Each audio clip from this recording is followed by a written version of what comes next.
എഴുതിയ 1-ാം ലേഖനം 3-ാം അധ്യായം 13-ാമത്തെ വാക്യമാണ്. ഒരിക്കൽ കൂടി ആ വേദഭാഗം വായിച്ച് സഹായിച്ചാട്ടെ.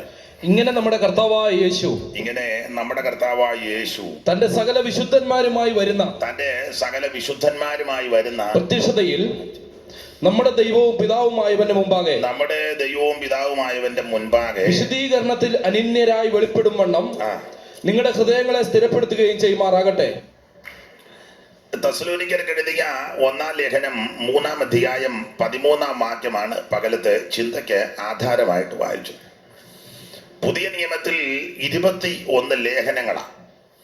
റോമാലേഖനം മുതൽ യൂദയുടെ ലേഖനം വരെ 21 ലേഖനം.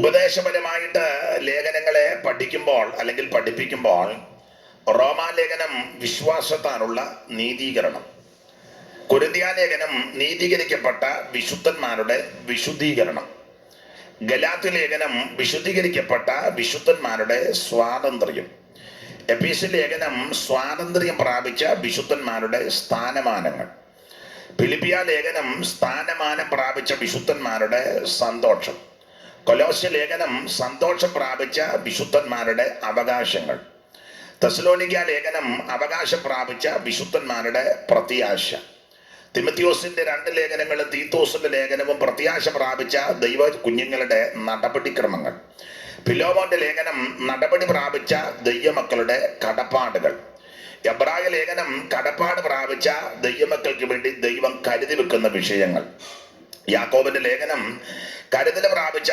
ദൈവകുഞ്ഞുങ്ങൾ പ്രവൃത്തിയിൽ തൽപരരായി മുൻപോട്ട് നീങ്ങുന്ന ആ വിശേഷമായ അവസ്ഥ, പത്രോസിന്റെ 2 ലേഖനം ഇങ്ങനെ ഈ വിധത്തിൽ ജീവിക്കുന്ന ദൈവകുഞ്ഞുങ്ങൾക്ക് അഴിഞ്ഞു പോകാത്ത നിത്യപ്രത്യാശ, യോഹന്നാന്റെ 3 ലേഖനം ഈ പ്രത്യാശയുടെ പൂർത്തീകരണം പ്രാപിച്ച ദൈവമക്കൾക്ക് മാറ്റമില്ലാത്ത ദൈവസ്നേഹം. നമ്മൾ ആദ്യം മുതൽ കേട്ട ദൂതുവക തന്നെയാ നാം അന്യോന്യം സ്നേഹിക്കണം. അതാണ് യോഹന്നാന്റെ 3 ലേഖനം, ദൈവസ്നേഹം. ഈ വിധത്തിൽ സ്നേഹത്തിലും കടപ്പാടിലും കടമകളിലും ഒക്കെ അധിഷ്ഠിതമായി ജീവിക്കുന്ന ദൈവകുഞ്ഞുങ്ങളോട് യൂദയുടെ ലേഖനത്തിൽ കർത്താവ് പറയുന്നുണ്ട്, വീഴാതെ വണ്ണം നിങ്ങളെ സൂക്ഷിച്ചു നിർത്തും. അപ്പോൾ വീഴാതെ വണ്ണം നമ്മളെ സൂക്ഷിച്ചു നിർത്തുന്ന സർവശക്തനായ ഒരു ദൈവം സ്വർഗത്തിലുണ്ട്. അപ്പോൾ യൂദയുടെ ലേഖനത്തിൽ വീഴാതെ വണ്ണം ദൈവം നമ്മെ സൂക്ഷിക്കുന്നു. അപ്പോൾ തന്നെ നാം നമ്മെ തന്നെ സൂക്ഷിച്ചു വേണം ഈ ദുഷ്ടലോകത്തിൽ ജീവിക്കാൻ. അങ്ങനെയെങ്കിൽ ദൈവത്താൽ സൂക്ഷിക്കപ്പെട്ടും തന്നെത്താൻ സൂക്ഷിക്കപ്പെട്ടുമിരിക്കുന്ന ദൈവകുഞ്ഞുങ്ങൾ, യൂദയുടെ ലേഖനം. ഒന്നുകൂടെ ഒടുവിൽ പറഞ്ഞാൽ, ദൈവത്താൽ സൂക്ഷിക്കപ്പെട്ടും തന്നെത്താൻ സൂക്ഷിക്കപ്പെട്ടുമിരിക്കുന്ന ദൈവകുഞ്ഞുങ്ങളോട് വെളിപ്പാട് പുസ്തകത്തെ കർത്താവ് ഇങ്ങനെ പറയുന്നു, ഇതാ ഞാൻ വേഗം വരുന്നെന്ന്.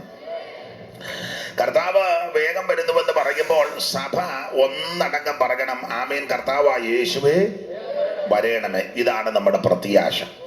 ഈ പ്രത്യാശയ്ക്ക് പത്രോസ് കൊടുത്തിരിക്കുന്ന ഒരു പ്രയോഗമുണ്ട്, ജീവനുള്ള പ്രത്യാശ.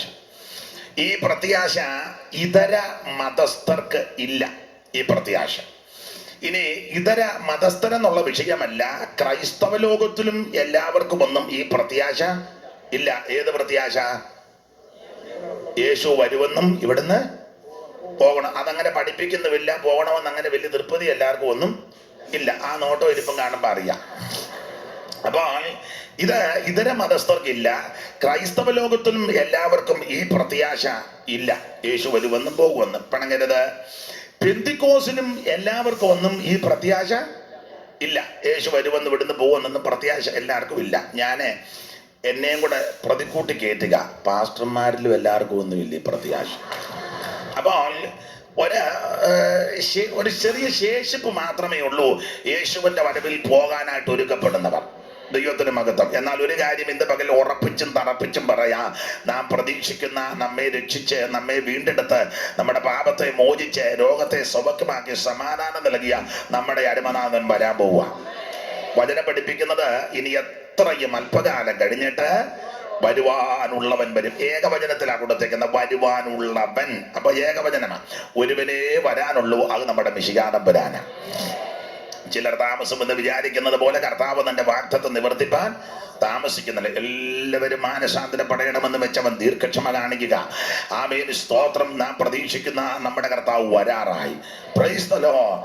ഞാൻ വേഗം വരുന്നെന്നാ എഴുതിയിരിക്കുന്നത്. അപ്പോൾ നമ്മുടെ പ്രതീക്ഷ യേശുക്രിസ്തുവിന്റെ വീണ്ടും വരവാണ്.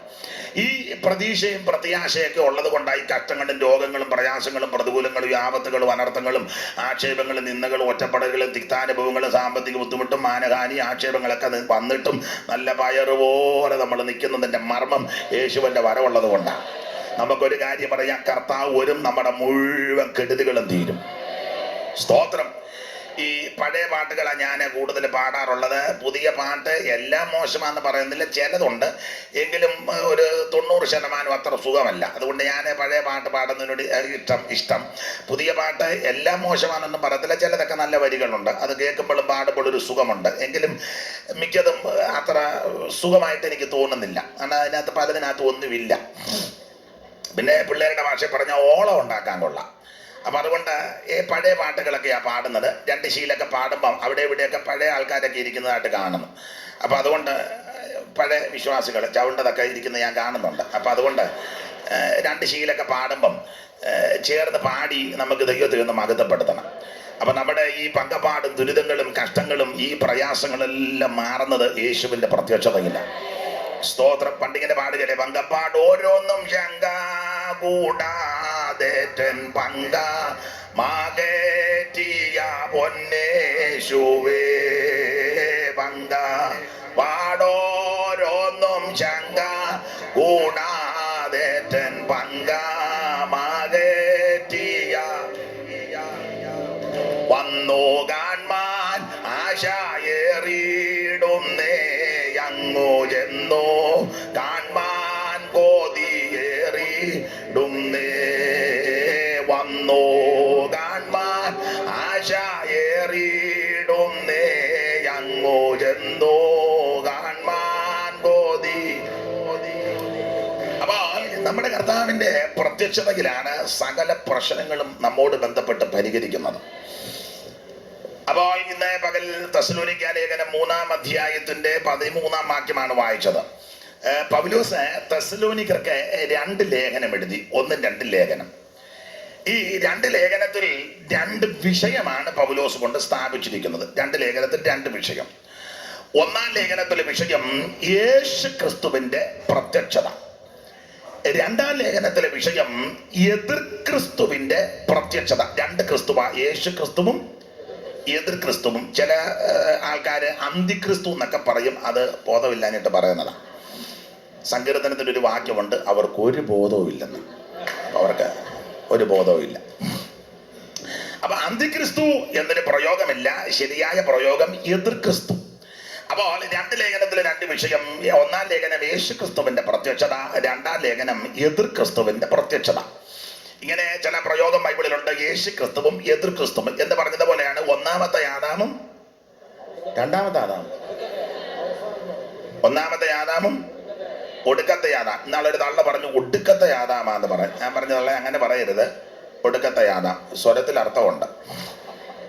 അപ്പോൾ 1-ാമത്തെ ആദാമും ഒടുക്കത്തെ ആദാമും ഇതുപോലൊരു പ്രയോഗമാണ് 1-ാം മരണവും 2-ാം മരണവും.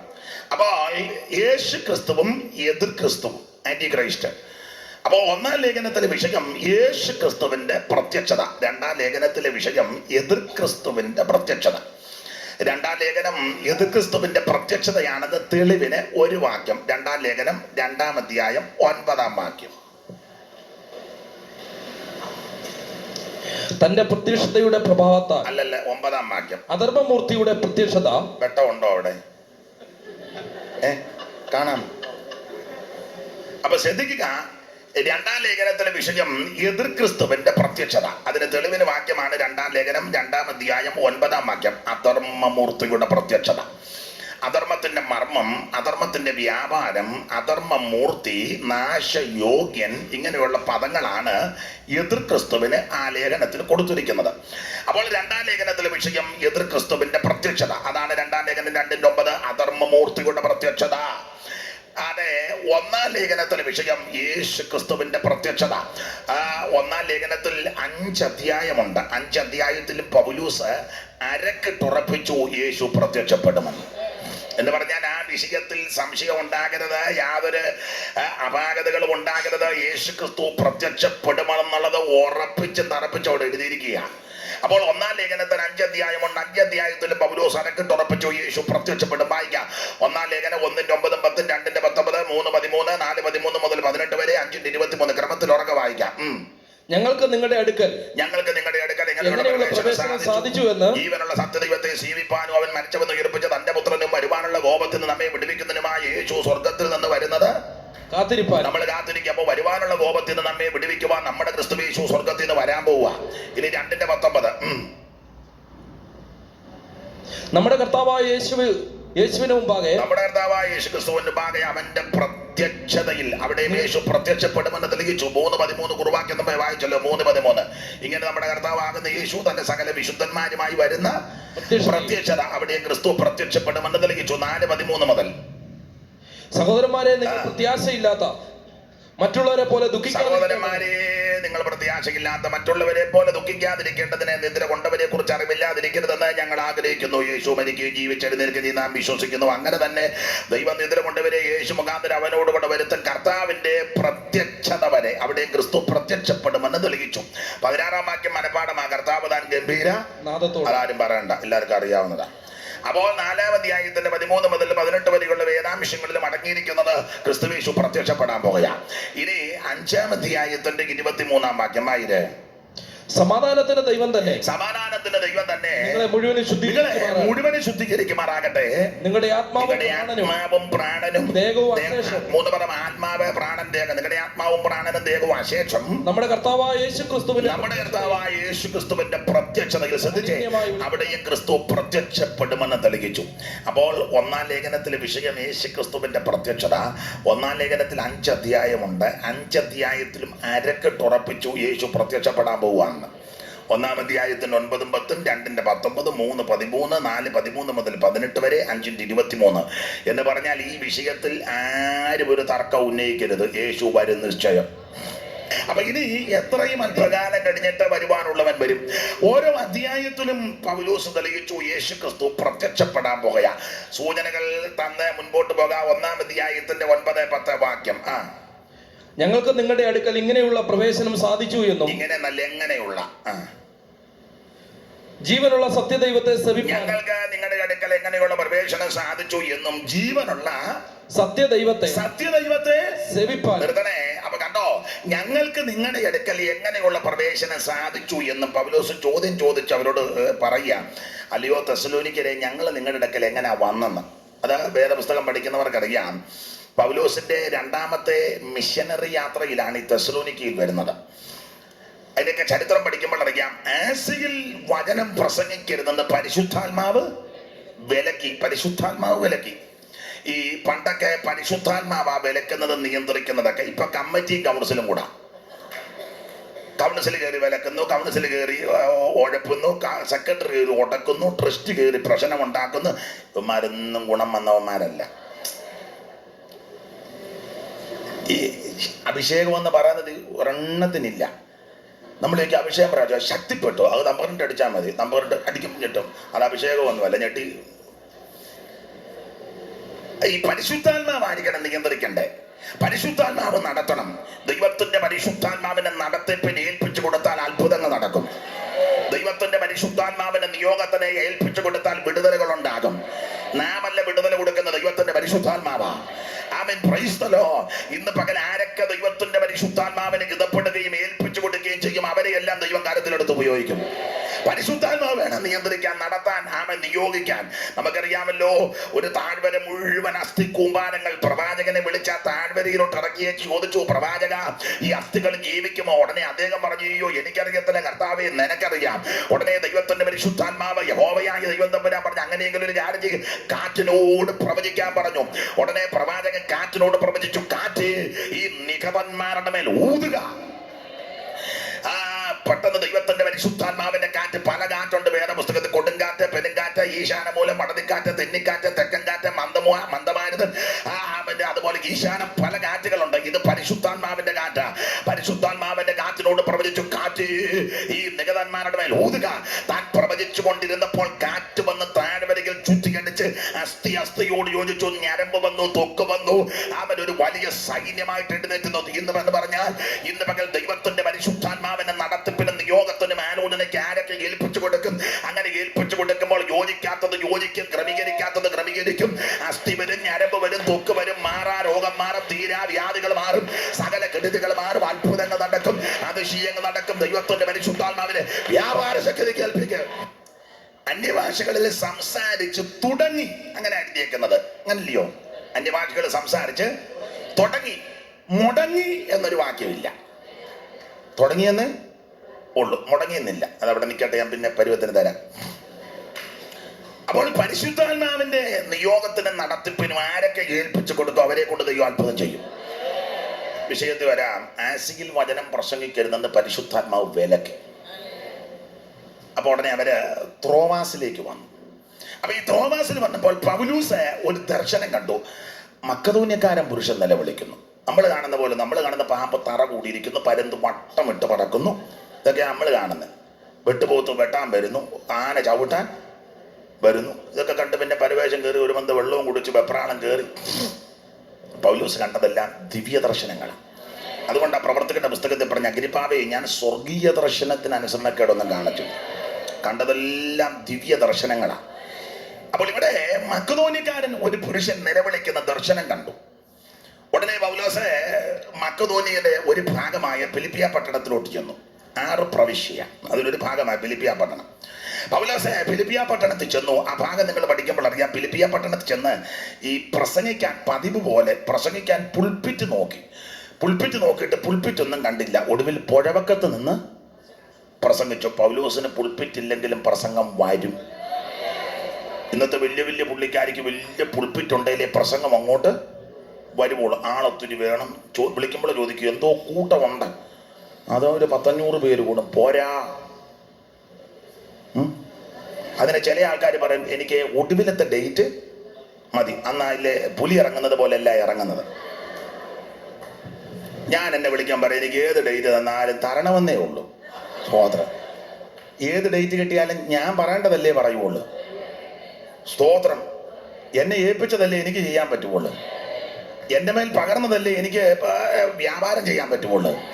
ഏത് ഡേറ്റ് കിട്ടിയാലെന്നാ, എന്ന് കിട്ടിയാലെന്നാ, എവിടെ പ്രസംഗിച്ചാലെന്നാ, യേശുവിനെ നാമം ഉയർത്തപ്പെടണം. Praise the Lord. അപ്പൊ പൗലോസ് പുൾപിറ്റ് കിട്ടിയില്ല. പുഴവക്കത്ത് നിന്ന് ചിലരെയൊക്കെ നമ്മൾ പ്രസംഗത്തിനൊക്കെ വിളിച്ചാൽ ചോദിക്കും, ശുശ്രൂഷ കഴിയുമ്പോൾ ആ ശുശ്രൂഷയ്ക്ക് സെറ്റ് ഏതാ? അത് അബൂജായുടെ ഉണ്ട്, പോരാ. എത്ര വാട്സാ? 10,000 കാണുമായിരിക്കും. കുറഞ്ഞത് 25,000 കാരണം അലറണ്ടേ നിന്ന് 25,000-ൻ്റെ എങ്കിലും പാവത്തങ്ങളൊക്കെ യോഗം വെച്ചാൽ എവിടുന്ന 25,000-ന് ഒപ്പിക്കുന്നത്? ഇത് അത് ഒപ്പിച്ചത് തന്നെ ദൈവം തമ്പുരാനറിയാം. പിന്നെ ആൾ വരണം, ആളിനെ കൊണ്ടിറക്കണം. ഇപ്പം ഈ വണ്ടിക്ക് ഇറക്കുകയാണല്ലോ, ഈ ചരക്ക് കൊണ്ടിറക്കും പോലെ കൊണ്ടുവന്ന് ഓരോന്നിനെ കൊണ്ടങ്ങ് അട്ടിയെടുക്കും പോലെ കൊണ്ട് അടുക്കാം. അന്നിരിക്കുക അതാണ്ടിരിക്കുന്ന എന്നാന്ന് വെച്ചാൽ ചെയ്യാൻ. ഇപ്പം ചിലയിടത്തൊക്കെ കാശുമൊക്കെ കൊടുക്കുന്നുണ്ട്, കഞ്ഞിയും കൊടുക്കുന്നുണ്ട്, എന്നിട്ടും വരുന്നില്ലെന്നുള്ളതാണ്. കാശും കൊടുക്കുന്നു, കഞ്ഞിയും കൊടുക്കുന്നു. ഈ ദൈവത്തെ ആരാധിക്കുന്നത് അങ്ങനൊന്നുമല്ല. ചെലവാക്കി വേണം ആരാധിക്കാൻ, ചെലവഴിച്ച് വേണം ആരാധിക്കാൻ. വളരെ ശാന്തമായിട്ടായിരിക്കും, മനസ്സിലാകുന്ന ഭാഷയിലേ പറയുള്ളൂ. ഞാനെല്ലാം ലളിതമായിട്ടേ പറയുള്ളൂ. ചൊല്ലും കൊണ്ട് പ്രസംഗിക്കുന്ന മുഴുവൻ ഗ്രീക്കാ.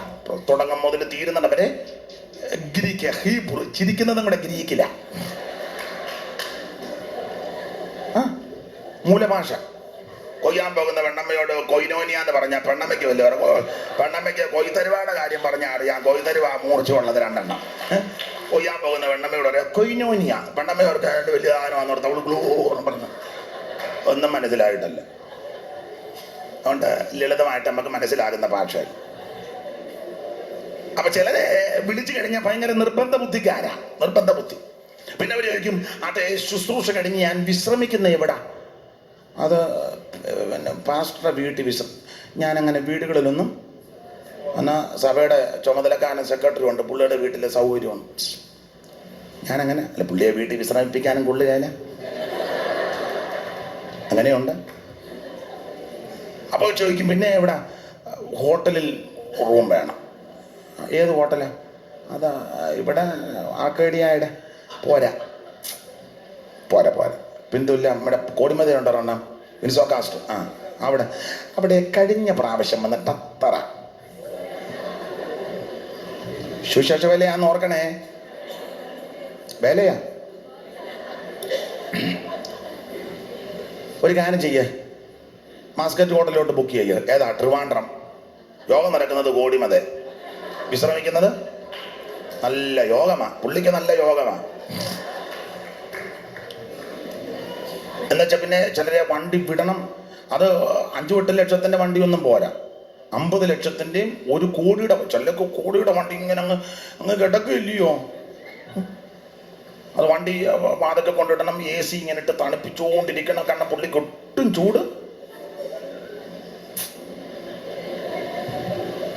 എനിക്കിതൊക്കെ കാണുമ്പോൾ ഇതെന്തോ വേലയാന്ന എൻ്റെ ഹൃദയത്തിലെ ചിന്ത.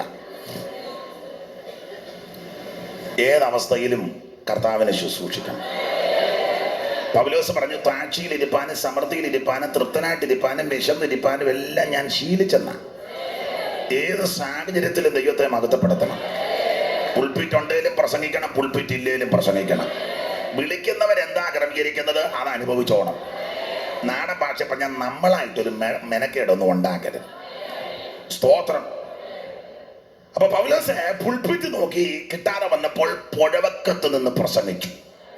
ആ പ്രസംഗത്തിൽ ലുദിയായുടെ ഹൃദയം കർത്താവ് തുറന്നു. കർത്താവ് ലുദിയായുടെ ഹൃദയം തുറന്നു. ഈ തുറക്കാൻ കാര്യമുണ്ട്. അവിടെ ഒരു വാക്യമുണ്ട്, അവള് പൗലോസ് സംസാരിച്ച വചനം ശ്രദ്ധിച്ചു. യോഗത്തിന് വന്നിച്ച് തുറക്കണേ തുറക്കണേ എന്ന് പറഞ്ഞാലൊന്നും തുറക്കുകയല്ല, ശ്രദ്ധിച്ചിരിക്കണം. പൗലോസ് സംസാരിച്ച വചനം ലുദിയ ശ്രദ്ധിച്ചു. ശ്രദ്ധിച്ചപ്പോൾ കർത്താവ് അവിടെ ഹൃദയം തുറന്നു. ദൈവം അവിടെ ഹൃദയം തുറന്നപ്പോൾ അവള് വീട് തുറന്നു. വീട് തുറന്നു വെച്ച് ദൈവദാസന്മാരോട് പറഞ്ഞു, ഞാൻ വിശ്വസ്ത എന്ന് ബോധ്യമുണ്ടെങ്കിൽ എൻ്റെ വീട്ടിൽ പാർക്കാൻ പറഞ്ഞു. എന്ന് പറഞ്ഞാൽ സുവിശേഷത്തിന് വേണ്ടി വീടും വസ്തുവും എല്ലാം കൊണ്ട് തുറന്നു കൊടുത്തെന്ന്. ഇന്ന് പകൽ ദൈവകുഞ്ഞുങ്ങളോട് കാര്യം, ഇവിടെ വന്നിങ്ങനെ ഗ്ലോറി വിക്ടറി കാലുവെന്ന് പറഞ്ഞിട്ട് കാറിന്റെ വൈപ്പർ അടിക്കുമ്പോൾ അടിച്ചേച്ച് പോകാനല്ല, വീടും പണവും വണ്ടിയെല്ലാം കർത്താവിന് വേണ്ടി തുറക്കണം. അത് പറഞ്ഞിട്ട് അത്ര ശക്തി വന്നില്ല സ്തോത്രത്തിന്. അപ്പൊ ശ്രദ്ധിക്കുക, കർത്താവിന്റെ വേലയ്ക്ക് വേണ്ടി എല്ലാം ഏൽപ്പിച്ചു കൊടുക്കണം. സ്തോത്രം. വീടെല്ലാം ദൈവവേലയ്ക്ക് തുറന്നു കൊടുക്കണം. വീടൊക്കെ പൂട്ടിയിട്ടവരെ വീടൊക്കെ അങ്ങ് തുറക്കണം. തുറന്നുവെച്ച് ദൈവമക്കളെയൊക്കെ താമസിപ്പിച്ച് അവിടെ കാത്തിരിപ്പ് യോഗം കൂട്ടായ്മ വെച്ച് മിനി കൺവെൻഷനൊക്കെ, ലക്ഷം വീടിലെ ഏരിയയിലൊക്കെ പാർക്കുന്നവരൊക്കെ മിനി കൺവെൻഷൻ വെക്കണം. അപ്പൊ പന്തലൊന്നും വിടണ്ട, മുറ്റത്ത് പ്രസംഗിച്ചാൽ മതി, എല്ലാവരും കേട്ടോളൂ. സ്തോത്രം. കർത്താവിന് വേണ്ടി എല്ലാം തുറന്നു കൊടുക്കണം. ദൈവത്തിന്റെ നാമത്തിന് വേണ്ടി ചുമല് കൊടുത്താൽ, വേലയ്ക്ക് ചുമല് കൊടുത്താൽ അത് മറന്നു കളയുവാൻ ദൈവം അനീതിയുള്ള ദൈവമല്ല. ഒരു ഗ്ലാസ് വെള്ളം കൊടുത്താൽ, ചായ കൊടുത്താൽ, പൈസ കൊടുത്താൽ, വസ്തു കൊടുത്താൽ, വീട് കൊടുത്താൽ അത് മറന്നു കളയുവാൻ ദൈവം അനീതിയുള്ള ദൈവമല്ല. എബ്രായ ലേഖനം 6-ാം അധ്യായത്തിന്റെ 9 മുതൽ ആ കാര്യം വളരെ തിട്ടമായിട്ട് പൗലോസ് പ്രസ്താവിച്ചിട്ടുണ്ട്. എബ്രായ ലേഖനം 6-ാം അധ്യായത്തിന്റെ 9 മുതൽ. എന്നാൽ പ്രിയമുള്ളവരെ, ഞങ്ങൾ ഇങ്ങനെ സംസാരിക്കുന്നുവെങ്കിലും നിങ്ങളെ കുറിച്ച് ശുഭമേറിയതും രക്ഷയ്ക്ക് ഉതകുന്നതും വിശ്വസിക്കുന്നു. ദൈവം നിങ്ങളുടെ പ്രവൃത്തിയും ദൈവം നിങ്ങളുടെ പ്രവൃത്തിയും വിശുദ്ധന്മാരെ ശുശ്രൂഷിച്ചതിനാലും തന്റെ നാമത്തോട് കാണിച്ച സ്നേഹവും മറന്നു കളയുവാൻ തക്കണ്ണം അനീതിയുള്ള ദൈവമല്ല. ഇന്ന് പകൽ ഒരു കാര്യം ദൈവമക്കൾ ഉറപ്പ് പ്രാപിക്കണം. ഇത് മറന്നു കളയുവാൻ നമ്മുടെ ദൈവം അനീതിയുള്ള ദൈവമല്ല. നീ പ്രാർത്ഥിക്കുന്നത്, ഉപവസിക്കുന്നത്, ആരാധിക്കുന്നത്, കൂട്ടായ്മയ്ക്ക് വരുന്നത്, കർത്താവിന്റെ പേരേക്ക് ചെലവിടുന്നത്, സ്വോത്രകാഴ്ച കിട്ടുന്നത്, വീട് തുറക്കുന്നത്, വണ്ടി തുറക്കുന്നത്, വസ്തു ഒന്നും മറന്നു കളയുവാൻ ദൈവം അനീതിയുള്ള ദൈവമല്ല. അതല്ല, ഓർത്ത് അനുഗ്രഹിക്കുന്നൊരു ദൈവമുണ്ട്. ഈ ചിലയിടങ്ങളില് സഭാകൂടന് സ്ഥലമില്ല, എല്ലാവരും അങ്ങ് പ്രാർത്ഥിക്കുക, താവേ നീ അത്ഭുതങ്ങളുടെ ദൈവമാണ്, ഹല്ലേലൂയ. ഞാനൊരു സ്ഥലത്ത് ചെന്നപ്പോൾ സഭാകൂടന് സ്ഥലമില്ലെന്ന് പറഞ്ഞ് പ്രാർത്ഥിക്കുക. എന്നോട് പറഞ്ഞ് പാസ്റ്റർ പ്രാർത്ഥിക്കണം, പിടിച്ചു വെച്ച്. ഞാൻ ചോദിച്ചാൽ ആരെ പിടിച്ചു വെക്കാനാ? ഇയാളുടെ മര്യാദയ്ക്ക് ഇരിക്കാൻ പിടിച്ചു വെച്ചു. യോഗമെല്ലാം കഴിഞ്ഞ് എനിക്ക് പ്രസംഗിക്കാൻ സമയം നിന്നപ്പം ഭയങ്കര പ്രാർത്ഥനയാണ്, വസ്തു തരണമെന്ന ദൈവത്തോട് മുട്ടിപ്പായിട്ട്. ഞാൻ പ്രാർത്ഥിച്ച പുള്ളിയോട് ചോദിച്ചു, എന്തും വേണ്ട സ്ഥലം ഉണ്ടെന്ന് ചോദിച്ചു. പുള്ളി പറഞ്ഞ് ഇച്ചിരി ഉണ്ടെന്ന് പറഞ്ഞു. അപ്പം അപ്പുറത്തിരുന്ന പുള്ളി പറഞ്ഞ് 5 ഏക്കറുണ്ടെന്ന് പറഞ്ഞു. അവനായിരുന്നു പ്രാർത്ഥിക്കുന്നത്, നീ തരണേന്ന്. അവൻ 5 ഏക്കറുണ്ട്. അപ്പം അടുത്തിരുന്ന പുള്ളി പറഞ്ഞു 5 ഏക്കർ ഉണ്ടെന്ന്. പുള്ളി പറഞ്ഞു ഇവന് 4.5 ഏക്കർ ഉണ്ടെന്ന് പറഞ്ഞു. യവന്മാർ രണ്ടും കൂടെ ആ കൈ ഇറുക്കി പിടിച്ച് ഇങ്ങനെ പടലിട്ട് ഞാൻ പറഞ്ഞടാ മഹാഭാവി, നിങ്ങളുടെ രണ്ടിൻ്റെയും കൂടെ ദശാംശം കൊടുത്താൽ സഭയ്ക്കും പിന്നെ ഒരു കൺവെൻഷൻ ഗ്രൗണ്ടും കൂടെ വെക്കുമല്ലോ. 5 ഏക്കർ ഉള്ളവൻ പഴയ പ്രമാണം അനുസരിച്ച് 50 സെന്റ് കൊടുക്കണം. പുതിയ പ്രമാണം പറയുന്നില്ല, പറഞ്ഞാൽ നിങ്ങൾ ഉരുണ്ട് വീണ് യാകും. കാരണം പുതിയ പ്രമാണം ഓഹരി കൊടുക്കാനാ. നീ അത് പറഞ്ഞൊരു അസ്വസ്ഥത ഉണ്ടാക്കുന്നില്ല.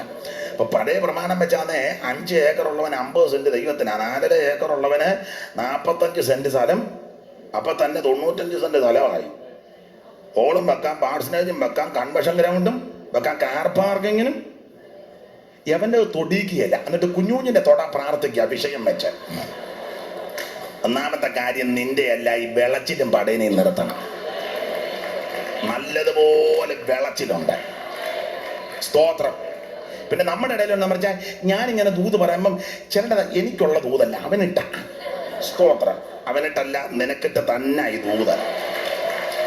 നീ എന്തിനാ ഉടനെ അവനെ നോക്കി വെച്ച് ഇങ്ങനെ ആക്കുന്നത്? നിന്നോടായി ദൂത് പറയുന്ന മുഴുവൻ. അപ്പൊ ഒരു കാര്യം പറയാ, ആദ്യം നമ്മുടെ കയ്യിലുള്ളത് കർത്താവിനങ്ങോട്ട് കൊടുക്കാൻ. അന്ത്രയോസും ശിഷ്യന്മാരും പറഞ്ഞു, ജനം 3 ദിവസമായി ഭക്ഷിപ്പാൻ എന്നവൻ ആകെ തളർന്ന് പറഞ്ഞ് വീട്ടിൽ വിട്ട് കഴിക്കാൻ കൊടുക്കാൻ ഒന്നുമില്ല. യേശു ചോദിച്ചു ഒന്നുമില്ലയോ എന്ന് ചോദിച്ചു. ഒന്നുമില്ലയോ എന്ന് ചോദിച്ചപ്പം മനസ്സിലായി എന്തോ ക്ലിക്ക് ചെയ്ത് പുള്ളിക്ക്. ഉടനെ അന്ത്രയോസ് പറഞ്ഞ് 5 അപ്പവും 2 മീനും. അത് ചെറുക്കനെ കളിപ്പിച്ച് മേടിച്ചതാ. ഒരു പയ്യൻ. നമുക്ക് ഈ കളിപ്പിച്ച് മേടിക്കാൻ നല്ല ബിരുദാണല്ലോ. പാവത്തങ്ങളൊക്കെ വന്നിരിക്കുമ്പോൾ അവരെ കളിപ്പിക്കാൻ നല്ല ബിരുദ. സ്തോത്രം. കൊച്ചു പയ്യനാ. അവനെ അങ്ങ് കളിപ്പിച്ചു. അവനെല്ലാം യേശുവിന്റെ വചനം എല്ലാം കേട്ടപ്പോൾ അവനെ അപ്പത്തിന്റെ എല്ലാം കാര്യം മറന്നുപോയി. അവന് സ്തോത്രം പറഞ്ഞു. അപ്പൊ ഇവൻ അത് ന്യൂട്രൽ അടിച്ചു മാറ്റി. എന്നിട്ട് പറഞ്ഞു ബലപ്പെട്ടാട്ടെ ബ്രദർ, ശക്തിപ്പെട്ടാട്ടെ. പിന്നെ അങ്ങ് വന്നല്ലോ നിർത്ത്. അവൻ ശക്തിപ്പെടുക. മറ്റവനെ അടിച്ചു മാറ്റി. എന്താ വെച്ചാൽ കൊച്ചനെ കളിപ്പിച്ചേച്ചേ, ഇതെല്ലാം മേടിച്ച് കൈ വെച്ചേച്ചേ. സ്തോത്രം. പിന്നെ ചെറുക്കനെ വചനം കേട്ടത് കൊണ്ട് അവൻ അങ്ങ് സന്തോഷിച്ചു. സ്തോത്രം. അത് ന്യൂട്രൽ മാറ്റിയേച്ച് യേശുവിനോട് പറഞ്ഞ് പൊതുയോഗം പിരിച്ചു വിട്ടോളാൻ പറഞ്ഞു. കർത്താവിന് മനസ്സിലായി പൊതുയോഗം പിരിച്ചു വിടുന്നു. അപ്പം എൻ്റെ അർത്ഥം പൊതുയോഗം വിട്ടോ കമ്മിറ്റി ഉണ്ടെന്ന് പറഞ്ഞു. കമ്മിറ്റി 12 പേര്, 12 അംഗ കമ്മിറ്റി. അപ്പം കമ്മിറ്റിക്കാർക്കായി 5 അപ്പവും 2 മീനും. കർത്താവ് ഉടനെ പറഞ്ഞ് ഇന്ന് കമ്മിറ്റിയില്ല, മൊത്തം പൊതുയോഗമാണെന്ന് പറഞ്ഞു. ഇന്ന് കമ്മിറ്റിയില്ല, മുഴുവൻ പൊതുയോഗമാണ് പറഞ്ഞു. പന്തിയായിട്ട് അങ്ങോട്ട് ഇരുത്താൻ പറഞ്ഞു. ഇരുത്തി ഇല്ല, കമ്മിറ്റിക്കാർക്ക് വെച്ച് കഴിഞ്ഞ് കൊണ്ടുവരാൻ പറഞ്ഞു. മനസ്സോടെ അതിന് കൊടുത്ത് 5 അപ്പവും 2 മീനും. അത് നമ്മുടെ പൊന്നു തമ്പുരാൻ കരത്തിലെടുത്ത് ദൈവത്തെ വാഴ്ത്തി ശിഷ്യന്മാർ കൊടുത്ത് വിളമ്പിക്കോളാൻ പറഞ്ഞ് അവിടെ ഇങ്ങനെ വായിക്കുന്നത് എല്ലാവരും തിന്ന് തൃപ്തരായി. സ്തോത്രം, സ്തോത്രം, സ്തോത്രം. കുഷ്ഠരോഗികൾക്ക് നല്ല സൗഖ്യമേകി, ദൃഷ്ടി പോയവർക്കു ഭവാൻ കാഴ്ചയും നൽകി. നഷ്ടജീവനായ ലാസർ 4 നാൾ കഴിഞ്ഞുയർത്ത്. ഭ്രഷ്ടരൊരയ്യായിരം ജനം 5 അപ്പത്താൽ സിയോൻ മണവാളനെ. ശ്രീ നരപതിയെ സിയോൻ മണവാളനെ. ശ്രീ നരപതിയെ സിയോൻ മണവാളനെ. അപ്പോൾ കർത്താവിന്റെ കയ്യിൽ നമുക്കുള്ളതെല്ലാം കൊണ്ട് കൊടുത്താൽ മതി. ദൈവം അതെല്ലാം വർദ്ധിപ്പിച്ചിഞ്ഞ് തരും. സ്തോത്രം. അതെ. അപ്പൊ ഈ വീട് ദൈവദാസന്മാർക്ക് വേണ്ടി തുറന്നു കൊടുത്തു. പറഞ്ഞ് ഇവിടെ പാർത്ത് ഈ ഏരിയയിൽ വേല ചെയ്യാൻ പറഞ്ഞു. പണ്ടൊക്കെ അങ്ങനെ വിശ്വസിച്ച് പാർപ്പിക്കുകയും ചെയ്യാം, വിശ്വസിച്ച് പാർക്കുകയും ചെയ്യാം. ഈ കാലയളവിൽ അത് വളരെ ബുദ്ധിമുട്ടായിട്ടൊക്കെ വരുന്നു. എങ്കിലും വിശ്വസ്തരായ ദൈവകുഞ്ഞുങ്ങളുണ്ട്. പണ്ടൊരാളെ വിശ്വസിച്ച് പാർപ്പിച്ചു. നേരം വെളുത്ത് പോകാൻ നേരത്ത് ചോദിച്ചു, അമ്മാമ്മയെ ഷീറ്റ് മടക്കി തരണോ എന്ന് ചോദിച്ചു. അയ്യോ വേണ്ട എന്ന് പറഞ്ഞു. ഉടനെ അത് മടക്കി പുള്ളിയുടെ പെട്ടിയിൽ അങ്ങ് വെച്ചു. മടക്കി തരണോന്നല്ലയോ ചോദിച്ചേ. വീട്ടുകാർ ധരിച്ചത് ധൃതി പോവുക, ഇനി അത് മടക്കി തരാനൊക്കെ സമയമെടുക്കും, അതുകൊണ്ടാണ് പറഞ്ഞ മടക്കി തരണ്ടാന്ന്. അപ്പൊ പുള്ളി ദ്വയാർത്ഥ പ്രയോഗമാണ് പറഞ്ഞത്. മടക്കി തരണ്ടല്ലോ. ഉടനെ അത് മടക്കി പുള്ളിയുടെ പെട്ടി വെച്ച് എന്നാ ആട്ടെ ഇറങ്ങട്ടെന്ന് പറഞ്ഞു. വിശ്വസിച്ച് പാർപ്പിക്കാനും ഒക്കത്തില്ല. ഇനി മറുവശം വിശ്വസിച്ച് പാർക്കാനും. ചില വീടുകളിൽ വിശ്വസിച്ച് പാർക്കാനൊക്കത്തില്ല. പുത്തീപ്പന്റെ തള്ളയെ പോലുള്ള തള്ളയാണ് ദോഷമൊപ്പിച്ച് വെക്കും. യോസേപ്പകത്തോട്ട് കയറിയപ്പോൾ അവള് ഒരു പിടി തുണിയാല്. പിന്നെ യോസേപ്പ് തുണി ഇട്ടാ ചങ്ങ്. യോസേപ്പ് അടുത്ത് തുണി പോയെങ്കിൽ പുളിമുട്ടി ചെന്നാൽ തുണി കിട്ടും. ജീവിതം പോയാൽ ഒരു കടയിലും കിട്ടുക. തുണി പോയാൽ 3 മീറ്റർ തുണി ശീമാറ്റി ചെന്ന് കിട്ടും. ജീവിതം പോയാൽ ഏത് ഈമാട്ടിലാണ് കിട്ടുന്നത്? ഒരു ഈമാട്ടിലും ജീവിതമില്ല. ജീവിതമെല്ലാം കളഞ്ഞു മുടിച്ചേച്ച് കടക്കാരോട് ജവളിക്കടക്കാരോട് ചോദിക്കുക, ജവളിക്കടക്കാരൻ തങ്കച്ചാച്ചിന് ജീവിതം തരാൻ പറഞ്ഞാൽ തങ്കച്ചൻ പറയാം എൻ്റെ ജീവിതം 40 കൊല്ലം മുമ്പേ പോയി കിടക്കാം, പിന്നെ ഈ കടയുള്ളത് കൊണ്ട് ഞാനിങ്ങനെ പച്ച പിടിച്ച് നിൽക്കുക. ആ ജീവിതം കളഞ്ഞു മുടിക്കരുത്. ഒരൊറ്റ ജീവിതമേ ഉള്ളത്, യേശുവിന് വേണ്ടി ചെലവാക്കിക്കോണം. ഒരൊറ്റ ആയുസേ ഉള്ളൂ, ഒരു ജീവിതമേ ഉള്ളത്, യേശു ക്രിസ്തുവിന് വേണ്ടി മാത്രം. ഈ പുരുഷായുസിൽ നേടിയെടുത്ത ഏറ്റവും വലിയ ഭാഗ്യം യേശുവിനെ കണ്ടുമുട്ടിയതാ. ഈ ആയുസിൽ നമുക്ക് ലഭിച്ച ഏറ്റവും വലിയ മകൾ ഭാഗ്യം യേശുവിനെ രക്ഷിതാവായി സ്വീകരിച്ചതാ. ആരും നഷ്ടപ്പെടുത്തി കളയരുത്. യേശു ക്രിസ്തുവിന് വേണ്ടി നിവരെ നിൽക്കുക. Praise the Lord. അപ്പോൾ പൗലോസിനെ അവിടെ താമസിച്ചു. ശിഷ്യന്മാരോടെ പാർത്ത് കർത്താവിന്റെ വേല ഇങ്ങനെ ചെയ്യുക. ഇങ്ങനെ വേല ചെയ്ത് വരുന്ന അളവില് ഒരു സഹോദരി എന്നും ദൂത് പറയും പത്രോസിന്. പൗലോസ് അവിടെ പാർത്ത് കർത്താവിന്റെ വേല ചെയ്യുക. അപ്പൊ ഒരു ദിവസം ഇങ്ങനെ ഈ സഹോദരി ദൂത് പറയും, അത്യുന്നതനായ ദൈവത്തിന്റെ ദാസന്മാർ രക്ഷാമാർഗം നിങ്ങളോട്. കറക്റ്റ് ദൂതാ. ദൈവത്തിന്റെ ദാസന്മാരുമാ രക്ഷാമാർഗം. ദൂത് കറക്റ്റാ, പക്ഷെ ആത്മാവ് വേറെയായിരുന്നു. ചിലർക്ക് ദൂത് കൃത്യമാ, പക്ഷെ ആത്മാവ്. എനിക്ക് ചില പ്രവചനക്കാരോട് ഇഷ്ടമല്ലാത്തതെന്ന് വെച്ചാൽ അപ്പനും അമ്മയ്ക്കും വെള്ളം കൊടുക്കുകയില്ല, കയറി നിൽക്കുമ്പോൾ പ്രവചിക്കും. അതെന്തോ ആത്മാവാന്ന്. അപ്പനും അമ്മയ്ക്കും വെള്ളം കൊടുക്കുകയില്ല, കയറി നിൽക്കുമ്പോൾ അങ്ങ് ചെല്ലി പറഞ്ഞ് വന്നുകൊണ്ടിരിക്കുന്നുണ്ട്. ഇതെവിടെ നാന്നാ എനിക്കും പിടികിട്ടാത്തത്. മാതാപിതാക്കളെ അന്വേഷിക്കാത്തവരും അപ്പനെ അമ്മയും ബഹുമാനിക്കാത്തവരും സഹോദരങ്ങളോട് മിണ്ടാത്തവരും അയലത്തുകാരോട് മിണ്ടാത്തവരും തമ്മി യോജിപ്പില്ലാത്തവരും ഐക്യതയില്ലാത്തവരൊന്നും ശരിയായ ദൈവാത്മാവല്ല. ആത്മാവ് വേറെയാണ്. സ്തോത്രം. ഞാൻ വൈകിട്ട് നിങ്ങൾ വരുമല്ലോ, അല്ലയോ? ഇല്ലേ? വരും. പിന്നെ വൈകിട്ട് തരാം. പകലിപ്പം അപ്പൊ പൗലോസ് വിവേചിച്ചു, ആത്മാവ് വേറെയാണ്. കുറെ ദിവസം ഇങ്ങനെ ദൂതൊക്കെ പറഞ്ഞ് ഒരു ദിവസം പൗലോസ് മുഷിഞ്ഞു നോക്കി. എടാ, ഭൂതം അങ്ങ് പോയി. ഞാൻ ആ ഭാഗം വായിച്ചപ്പോൾ നോക്കിയപ്പോഴേ ഭൂതം പോയെന്നുള്ളത്. നമ്മുടെ ഇടയിൽ ഒരു ഭൂതം വെളിപ്പെട്ട എന്ത് പരിശ്രമിച്ച അതിനെ ഒന്ന്. രാവിലെ മുതൽ തുള്ളി ഊപ്പാട് വന്ന ഭൂതവും തുള്ളി നമ്മളും തുള്ളി ഒരു വന്ന വെള്ളവും കുടിച്ച് പിന്നെ വെള്ളം കൊണ്ടുവരാനാ പറഞ്ഞത്. കാരണം അങ്ങ് വശം കിട്ട്. അത് മുടി അടിച്ചിട്ട് തുള്ളുന്നു, മുട്ടയിലഴിഞ്ഞ് തുള്ളുന്ന ആടി ഉറയുന്നു. അപ്പൊ ചെല്ലി ചോദിക്കും, പേരെന്നാ, എവിടെ നിന്ന് വരുന്നു, എത്ര നാളായി? പണ്ട് ഞാനൊരു യോഗത്തിൻ്റെ സമയത്ത് ഇതുപോലെ ഒരു സ്പെഷ്യലിസ്റ്റ് വന്നു. പുള്ളി ചോദിച്ചു, പേരെന്താ? ഷാജി കയറി തുള്ളുക, പേരെന്തുവാ, എവിടുന്ന് വന്നു? ഞാൻ ചോദിച്ചു, ഇയാൾ എന്നെ കല്യാണം ആലോചിക്കാൻ പോവാന്നെന്ന് ചോദിച്ചു. പേര് അഡ്രസ്സും ഒക്കെ തപ്പൻ. എടാ, പിശാജ് പോഷ്ക്ക് പറയുന്നവനും അവന്റെ അപ്പനുമാണ്. അവനോട് അഡ്രസ്സ് തപ്പും, മിക്കവാറും കൃത്യം കിട്ടും. പൗലോസ് മുഷിഞ്ഞു നോക്കി, ഭൂതം പോയി. ദൈവകൃപയുള്ളവൻ നോക്കിയാൽ മതി, നോട്ടത്തിന് വിടുതലുണ്ട്. അപ്പോൾ യഹോവ ഗിദെയോനെ നോക്കി, നിന്റെ ബലത്തോടെ കടന്നു പോകാൻ ഒറ്റ നോട്ടത്തിൽ ബലപ്പെട്ടു. പ്രഭാതയാമത്തിൽ യഹോവയാകുന്ന ദൈവം തന്നെ മേഘസ്തംഭത്തിൽ നിന്നും ഇസ്രായേൽ സൈന്യത്തെ നോക്കി അവന്റെ രഥത്തിന്റെ ഓട്ടം തെറ്റി. Praise the Lord. പത്രോസ് യോഹന്നാനോട് കൂടെ അവനെ ഉറ്റുനോക്കി, അവന്റെ നരിയാണി അന്നാരം ഉറച്ചു. Price the Lord. ദൈവകുഞ്ഞുങ്ങൾ ആത്മാവിൽ കൃപയിൽ പരിശുദ്ധാത്മാവിൽ നോക്കിയാൽ മതി, അത്ഭുതം നടക്കും. Praise the Lord. പൗലോസ് മുഷിഞ്ഞു നോക്കി, ഭൂതം പോയി. എവിടെ ഭൂതവും പോയി, അവരുടെ ലാഭവും പോയി. ഉടനെ ദൈവദാസന്മാരെ പിടിച്ചടിച്ച് ഉപദ്രവിച്ച കാരാഗൃഹത്തിൽ കൽത്തുറുങ്കിലടച്ചു. ക്ഷീണിച്ചില്ല.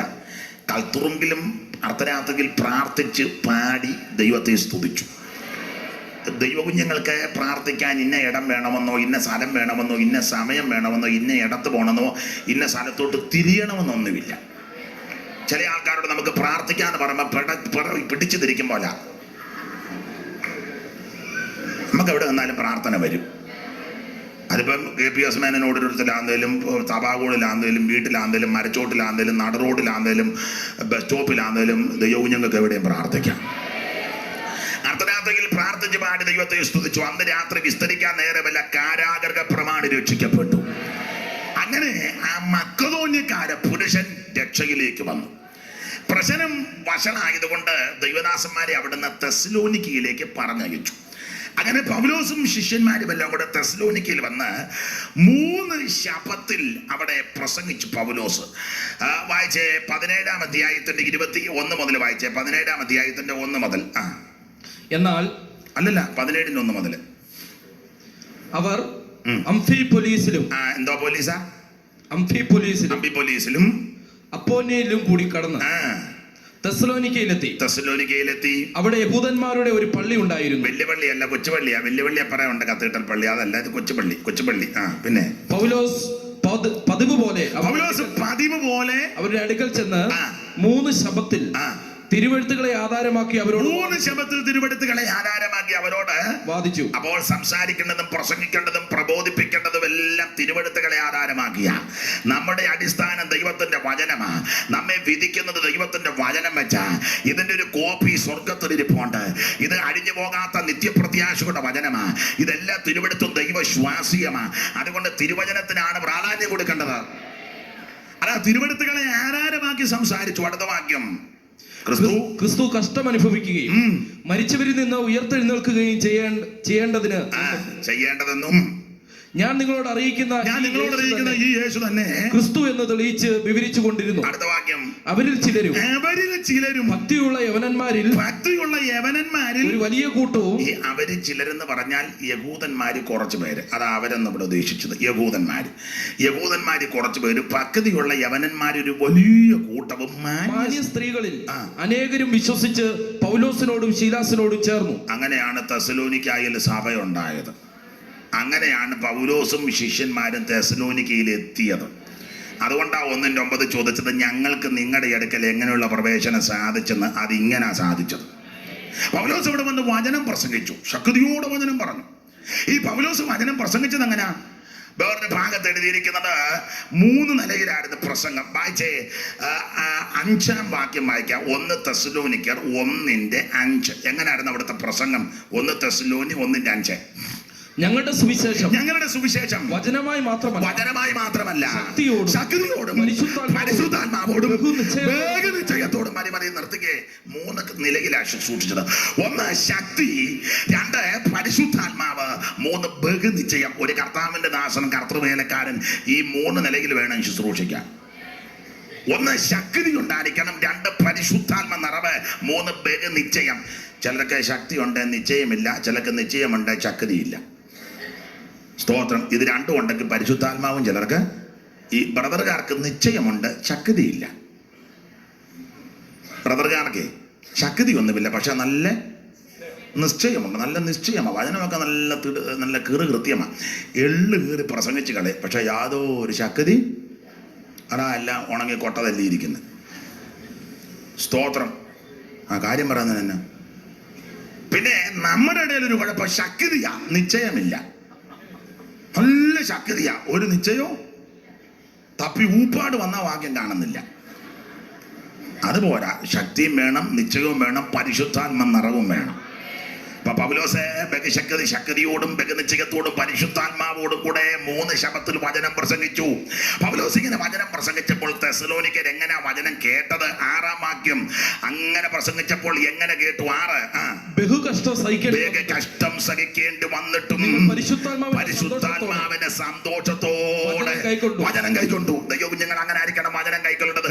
നമുക്കെല്ലാം കഷ്ടങ്ങളും രോഗങ്ങളും പീഡകളും പ്രതികൂലങ്ങളും പ്രതിസന്ധികളും ഉണ്ടെങ്കിലും ദൈവസന്ധി വരുമ്പോ സന്തോഷത്തോടെ വചനം കൈക്കൊള്ളണം.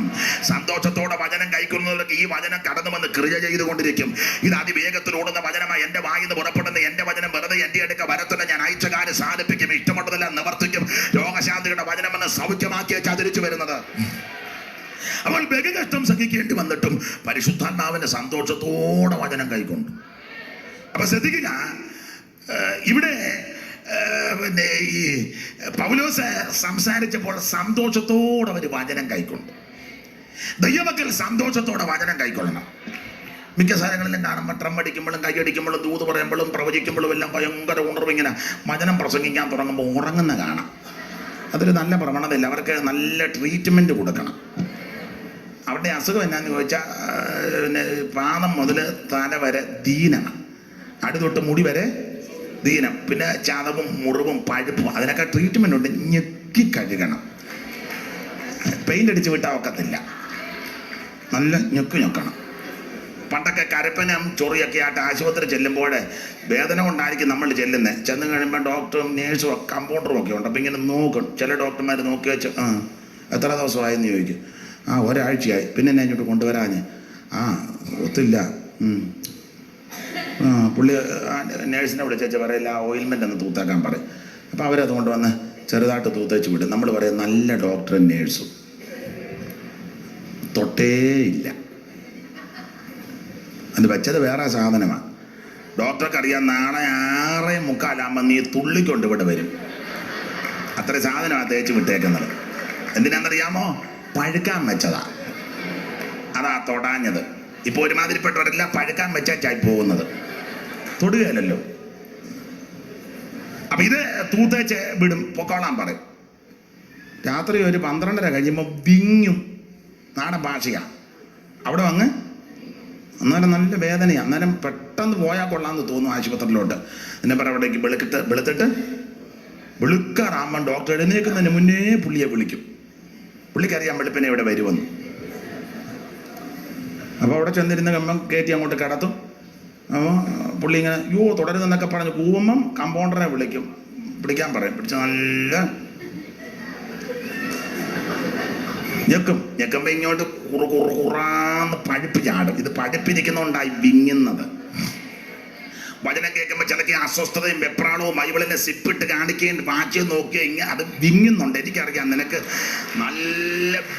നല്ല വിങ്ങലുണ്ടെന്ന് എനിക്കറിയാം. സ്തോത്രം.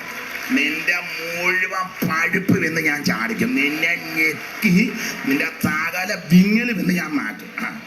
Price the Lord. അത് വൈരാഗ്യമുണ്ടായിട്ടല്ല, നിനക്ക് സുഖമാകാൻ വേണ്ടിയാ. ഇതിനകത്തെ സകല പഴുപ്പും ചാളി ഇറങ്ങി വരണം. ഇതിനകത്ത് ആണി മുഴുവൻ ഇറങ്ങി വരണം. നിനക്ക് സുഖമുണ്ടാകണം, സൗഖ്യമുണ്ടാകണം, ആത്മാവിന്റെ വീടിന് പുറപ്പാക്കണം.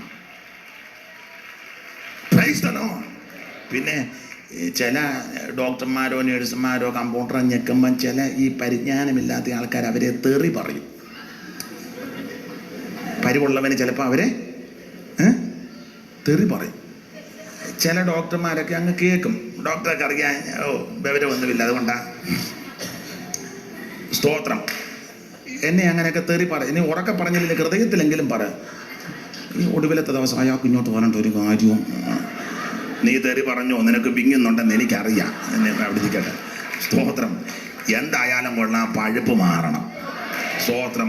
കരിയണം, നിനക്ക് സുഖമുണ്ടാകണം. എൻ്റെ ഒരൊറ്റ ഉദ്ദേശമുള്ള പ്രസംഗിക്കുന്ന ഞാനും കേൾക്കുന്ന നിങ്ങൾ നിത്യതയെ കാണണം. ചിലപ്പം ഒരു തൊടിയൊക്കെ തന്നെന്ന് വരും. സ്തോത്രം. കമ്പൗണ്ടറുണ്ട്, എന്നാലും ചിലപ്പോൾ ഓതറി ഒരു തൊടിയൊക്കെ തന്ന്, എന്നാലും തൊഴി കൊണ്ടാലും തരക്കേടില്ല, നിനക്ക് സൗഖ്യമാകുമല്ലോ, അത് മതി, ദൈവത്തിന് മതി. അതെ. അപ്പൊ പൗലോസ് വചനം പ്രസംഗിച്ചപ്പോൾ ബലികഷ്ടം സഹിക്കേണ്ടി വന്നിട്ടും പരിശുദ്ധാത്മാവിന്റെ സന്തോഷത്തോടെ വചനം കൈക്കൊണ്ടു. അങ്ങനെ 3 ശബത്തിൽ അവിടെ പ്രസംഗിച്ച് പൗലോസ് അങ്ങ് പോയി. ഇവിടെ ഞങ്ങൾക്ക് നിങ്ങളുടെ അടുക്കൽ എങ്ങനെയുള്ള പ്രവേശനം സാധിച്ചു, അതിങ്ങനെ സാധിച്ചത്. അടുത്ത വാക്യം വായിച്ചാൽ ഞങ്ങൾക്ക് നിങ്ങളുടെ അടുക്കൽ എങ്ങനെയുള്ള പ്രവേശനം സാധിച്ചു എന്നും ഞങ്ങൾക്ക് നിങ്ങളുടെ അടുക്കൽ ഇങ്ങനെയുള്ള പ്രവേശനം സാധിച്ചു എന്നും ഞങ്ങൾക്ക് നിങ്ങളുടെ അടുക്കൽ എങ്ങനെയുള്ള പ്രവേശനം സാധിച്ചു എന്നും ജീവനുള്ള സത്യദൈവത്തെ സേവിപ്പാനും ദൈവദാസനെ ജീവനുള്ള സത്യദൈവത്തെ സേവിപ്പാൻ മുമ്പേ സൂചിപ്പിച്ചല്ലോ. ഈ പുരുഷായുസ് ലഭിച്ച ഏറ്റവും വലിയ പദവി സത്യദൈവത്തെ കണ്ടുമുട്ടിയതാ. ഏതാ സത്യദൈവം? ആരാ സത്യദൈവം? മറ്റാരുമല്ല, കർത്താവാകുന്ന യേശു ക്രിസ്തു. യേശു ക്രിസ്തു സത്യദൈവമാണ്, നിത്യദൈവമാണ്, ഏകദൈവമാണ്, സാക്ഷാൽ ദൈവമാണ്. യേശു ക്രിസ്തു അല്ലാതെ മറ്റൊരു ദൈവമില്ല. യേശു ക്രിസ്തുവിൽ കൂടിയല്ലാതെ മറ്റൊരുത്തർക്ക് രക്ഷയുമില്ല. നാം രക്ഷിക്കപ്പെടുവാൻ ആകാശത്തിന് കീഴിൽ മനുഷ്യരുടെ ഇടയിൽ നൽകപ്പെട്ട ഒരേ ഒരു നാമം യേശു ക്രിസ്തുവിന്റെ പരിശുദ്ധ നാമം. ഈ ആയുസിൽ നമുക്ക് ലഭിച്ച ഏറ്റവും വലിയ പദവി ക്രിസ്തുവേശുവിനെ കണ്ടുമുട്ടിയതാ. ദൈവ സർവ്വവല്ലഭനാ. 4 സർവ്വത്തെയും നിയന്ത്രിക്കുന്നവനാ. 5 സർവ്വത്തെയും സൃഷ്ടിച്ചവനാ. യാക്കോബ് പറഞ്ഞിരിക്കുന്ന ഗതിഭേദങ്ങളുടെ ആച്ഛാദനമൊന്നും ദൈവത്തിനില്ല.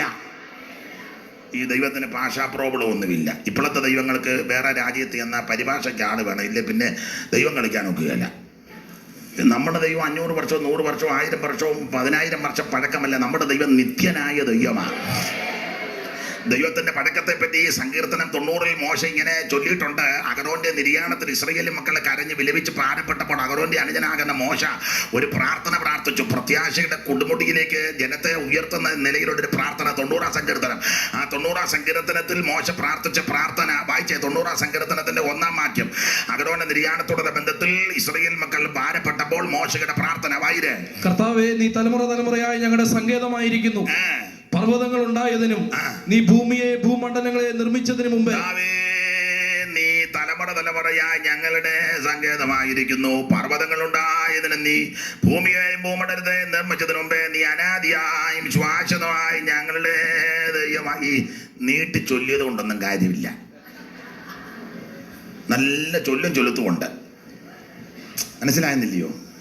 നല്ലതുപോലെ ചൊല്ലും. താവേ നീ അതിനൊന്നും കാര്യമില്ല. കാര്യം പറഞ്ഞു കൊടുക്കണം. കർത്താവേ, നീ തലമുറ തലമുറയായി ഞങ്ങളുടെ സങ്കേതം. അടുത്ത പദം പർവ്വതങ്ങൾ ഉണ്ടായതിനും നീ ഭൂമിയെയും ഭൂമണ്ഡലത്തെയും നിർമ്മിച്ചതിന് മുമ്പ് നീ അനാദിയായും ശാശ്വതമായും ഞങ്ങളുടെ ദൈവം എന്ന് പറഞ്ഞാൽ അടുത്ത കാലത്ത് മുളച്ചു കളിച്ച് പൊന്തി വന്ന ദൈവമല്ല നമ്മുടെ ദൈവം. നമ്മുടെ ദൈവം നിത്യനായ ദൈവമാണ്. സകലത്വയും നിർമ്മിച്ചവൻ, പടച്ചവൻ, ചമച്ചവൻ, എബ്രായലേഖനം വായിക്കുന്ന സകലത്തിന്റെ രാക്കും സകലത്തിന്റെ കാരണഭൂതനും അവൻ തന്നെ.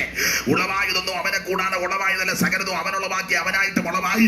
ഈ കാണുന്ന അണ്ടകടാകത്തെ, ബ്രഹ്മാണ്ട കൂടനാകത്തെ, നക്ഷത്രങ്ങളെ, ഗ്യാലക്സികളെ, ആയിരം കോടി നക്ഷത്രങ്ങളെ, ഈ കാണുന്ന ഭൂലോകത്തെ, ഭൂഗോളത്തെ നിർമ്മിച്ചവൻ, ചമച്ചവൻ, പടച്ചവൻ ഞാൻ നിങ്ങളും ആരാധിക്കുന്നത് യേശു ക്രിസ്തു. അതുകൊണ്ട് നല്ല സന്തോഷത്തോടെ ദൈവത്തെ ആരാധിച്ചോണം. ഇവിടെ ഒന്നും മേടിക്കാനൊത്തില്ലെങ്കിലും നേടാനൊത്തില്ലെങ്കിലും ജീവനുള്ള ദൈവത്തെ കണ്ടുമുട്ടുവാനിടയായി. Praise the Lord, praise the Lord. പഞ്ചഭൂത നിർമ്മാതാവായി വഞ്ചനയില്ലാത്തവനായി, പഞ്ചഭൂത നിർമ്മാതാവായി വഞ്ചനയില്ലാത്തവനായി, കിഞ്ചിൽ നേരം കൊണ്ടാകില്ല സഞ്ചയങ്ങൾ സൃഷ്ടി ചെയ്തോൻ, കിഞ്ചിൽ നേരം കൊണ്ടാകില്ല സഞ്ചയങ്ങൾ സൃഷ്ടി ചെയ്തോൻ, ഏകസത്യ ദൈവമേയുള്ളൂ ഭൂവാസികളെ, ഏകസത്യ ദൈവമേയുള്ളൂ ഭൂവാസികളെ, ഏകസത്യ. സ്പർശിപ്പാന സാധ്യനായി, ദർശിപ്പാന പ്രത്യക്ഷനായി, സ്പർശിപ്പാന സാധ്യനായി, ദർശിപ്പാന പ്രത്യക്ഷനായി, സർവരൂപികൾക്കാരൂപി, ഉർവിയിൽ തുല്യനില്ലാത്തോൻ, സർവരൂപികൾക്കാരൂപി, ഉർവിയിൽ തുല്യനില്ലാത്തോൻ, ഏകസത്യ ദൈവമേയുള്ളൂ ഭൂവാസികളെ, ഏകസത്യ ദൈവ. അപ്പോൾ സാക്ഷാൽ ദൈവം, നിത്യനായ ദൈവം യേശു ക്രിസ്തു. അതാ പൗലോസ് പറഞ്ഞത്, ജീവനുള്ള സത്യദൈവത്തെ സേവിപ്പാനും അവൻ മരിച്ചവരുടെ ഇടയിൽ നിന്ന് ഉയർപ്പിച്ച തന്റെ പുത്രനും വരുവാനുള്ള കോപത്തിൽ നിന്ന് നമ്മെ വിടുവിക്കുന്നവനുമായ യേശു സ്വർഗത്തിൽ നിന്ന് വരുന്നത് കാത്തിരിപ്പാനും. ഇങ്ങോട്ട് നോക്കിക്കേ, ഞാൻ മിക്ക ഇടങ്ങളിലും പറയുന്നതാ, വരുവാനുള്ള കോപത്തിൽ നിന്ന് നമ്മെ വിടുവിക്കുവാൻ നമ്മുടെ ക്രിസ്തുയേശു സ്വർഗത്തിൽ നിന്ന് വരും, പ്രത്യക്ഷപ്പെടുമെന്ന്. ഈ വരുവാനുള്ള കോപത്തിൽ നിന്ന് നമ്മെ വിടുവിക്കും. എന്തുവാ ഈ വരുവാനുള്ള കോപം? വരുവാനുള്ള കോപം ഏതാണ്ട് നാശമെല്ലാം വരാനുണ്ട്. വരുവാനുള്ള കോപം എന്തുവാ? ആരാണ്ട് ഇവിടെ പറഞ്ഞല്ലോ, ഉറക്കെ പറ. വരുവാനുള്ള കോപം എന്നവിടെ വിവക്ഷിക്കുന്നത് മഹോദരവകാലമാണ്. ഒരു 7 വർഷം ഈ ഭൂമിയിൽ പീഡ വരാൻ പോവുക. മഹോദരവം, പീഡ 7 വർഷം. അതിന് മലയാള ഭാഷയിൽ മഹോദരവം എന്നാണ് കൊടുത്തിരിക്കുന്നത്. അപ്പോൾ ഒരു ദൈവദാസനോട് ചോദിച്ചു, അച്ഛാ ഈ മഹോദരവം എന്ന് പറഞ്ഞാൽ എന്താ? ഉടനെ പുള്ളി പറഞ്ഞു, തങ്കച്ച, ഉപദ്രവങ്ങളെല്ലാം കൂടെ ഒന്നിച്ച് വരുന്നതാണ് മഹോദരം.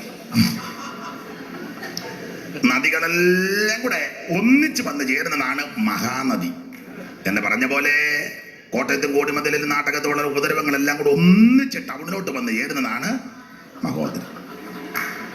7 വർഷം ഈ ഭൂമിയിൽ മഹാപീഡയുണ്ട്. 7 വർഷം. അപ്പോൾ ജിജ്ഞാസുള്ളവർക്ക് ചിന്ത, 7 വർഷം എന്ന കണക്ക് എങ്ങനെ വന്നു? അത് പ്രവചന പുസ്തകത്തിലെ വാക്യമാ. ഒരാഴ്ചവട്ടം എന്നാ അവിടെ കൊടുത്തേക്കുന്നത്. വായിക്കാം. ദാനിയേൽ പ്രവചനം 9-ാം അധ്യായത്തിന്റെ 27-ാം വാക്യം. ദാനിയേൽ പ്രവചനം 9:27. ദാനിയേൽ പ്രവചനം 9-ാം അധ്യായത്തിൽ 70 ആഴ്ചവട്ടത്തെ പറ്റി ഒരു കണക്കുണ്ട്. 7 ആഴ്ചവട്ടം, 62 ആഴ്ചവട്ടം, ഒരാഴ്ചവട്ടം. 62 വീഴും 69 ആഴ്ചവട്ടം കഴിഞ്ഞു. ഇനി ഒരാഴ്ചവട്ടം ശേഷിക്കുന്ന ഒരാഴ്ചവട്ടത്തിന് ഇപ്പോഴുള്ള കഴിഞ്ഞുപോയ 69 ആഴ്ചവട്ടത്തിന് ഇടയ്ക്കുള്ള കാലമാണ് ജാതികട കാലം, കൃപാകാലയളവ്. അപ്പോൾ ഒരാഴ്ചവട്ടം ശേഷിക്കുന്ന 27-ാം വാക്യം. അവൻ ഒരു ആഴ്ചവട്ടത്തേക്ക് പലരോട് നിയമത്തെ കഠിനമാക്കും. അവനെന്നുള്ളത് എതിർ ക്രിസ്തുവ. ഒരാഴ്ചവട്ടം എന്ന് പറഞ്ഞാൽ 7 വർഷം. പ്രവചന കണക്കിൽ പറഞ്ഞാൽ 7 വർഷം. ഇനി ഈ 7 വർഷത്തെ പപ്പാതിയാക്കിയിട്ടുണ്ട് 3 ആ 3 കൊടുത്തിരിക്കുന്ന പദങ്ങൾ ഒരു ഭാഗത്ത് കാലം, കാലങ്ങൾ, കാലാംശം. വേറൊരു ഭാഗത്ത് കൊടുത്തേക്കുന്നത് ഒരു കാലം, ഇരുകാലം, അരക്കാലം. വായിക്കാം. ദാനിയേൽ 7:25 വെളിപ്പാട് 12:14. അവൻ അത്യുന്നതന് വിരോധമായി അവൻ അത്യുന്നതനായവന് വിരോധമായി വമ്പ് പറയുകയും അത്യുന്നതനായ ഓടിക്കി കളയുകയും ചെയ്യും. അടുത്തത് സമയങ്ങളെയും നിയമങ്ങളെയും മാറ്റുവാൻ ശ്രമിക്കുകയും ചെയ്യും. അടുത്ത പദം കാലവും കാലങ്ങളും കാലാംശം മതി. 3 പദമാ. കാലം, കാലങ്ങൾ, കാലാംശം. കാലം 1 വർഷം, കാലങ്ങൾ 2 വർഷം, കാലാംശം 1/2 വർഷം. അപ്പൊ 1, 2, 3, 1/2, 3.5. ഇനി വെളിപ്പാട് പുസ്തകത്തിൽ കുറച്ചുകൂടെ ക്ലിയർ ആക്കി. ഒരു കാലം, ഇരുകാലം, അരക്കാലം എന്ന 12-14. വെളിപ്പാട് പുസ്തകം 12-ാം അധ്യായം 14-ാം വാക്യം. അപ്പോൾ സ്ത്രീക്ക് മരുഭൂമി തന്റെ തലത്തേക്ക് ഓടിപ്പോകേണ്ടതിന് വലിയ കഴുകന്റെ 2 ചിറക് ലഭിച്ചു. അടുത്ത വാക്യം. അവിടെ അവളെ സർപ്പത്തോട് അകലെ ഒരു കാലവും ഇരുകാലവും അരക്കാലം. മതി. ഒരു കാലം, ഇരുകാലം, അരക്കാലം. ദാനിയേലിൽ വായിക്കുന്നത് കാലം, കാലം, കാലാംശം. കുറച്ചുകൂടെ ക്ലിയർ ആ വെളിപ്പാട് പുസ്തകം. ഒരു കാലം, ഇരുകാലം, അരക്കാലം. ഒരു കാലം 1 വർഷം, ഇരുകാലം 2 വർഷം, അരക്കാലം 1/2 വർഷം. അപ്പൊ 1, 2, 3 വരെ 3.5 വർഷം. ഈ 3.5 വർഷം എന്ന് പറഞ്ഞാൽ എത്ര മാസമാ 1 വർഷം? 12. അപ്പൊ 3.5 വർഷം എന്ന് പറഞ്ഞാൽ എത്ര മാസം? 13, 36, 36, 6, 42. 12 മാസം വലിയ 1 വർഷം. 11, 12, 12, 24, 13, 36, 14, 48, 15. നമ്മൾ പഠിച്ചല്ലയോ? അപ്പൊ 13, 36, 36, 6, 42, 42 മാസം. അതിനും വാക്യം തരാം. 11, 2 വെളിപ്പാട്. എല്ലാത്തിനും വാക്യമുണ്ട്. ആലയത്തിന് പുറത്തുള്ള പ്രാകാരം അളക്കാതെ വിട്ടേക്കാണ് ജാതികൾക്ക് കൊടുത്തിരിക്കുന്നു. അടുത്തത് അവർ വിശുദ്ധ നഗരത്തെ 42 മാസം. കണ്ടോ? മാസക്കണക്ക്, കൃത്യം.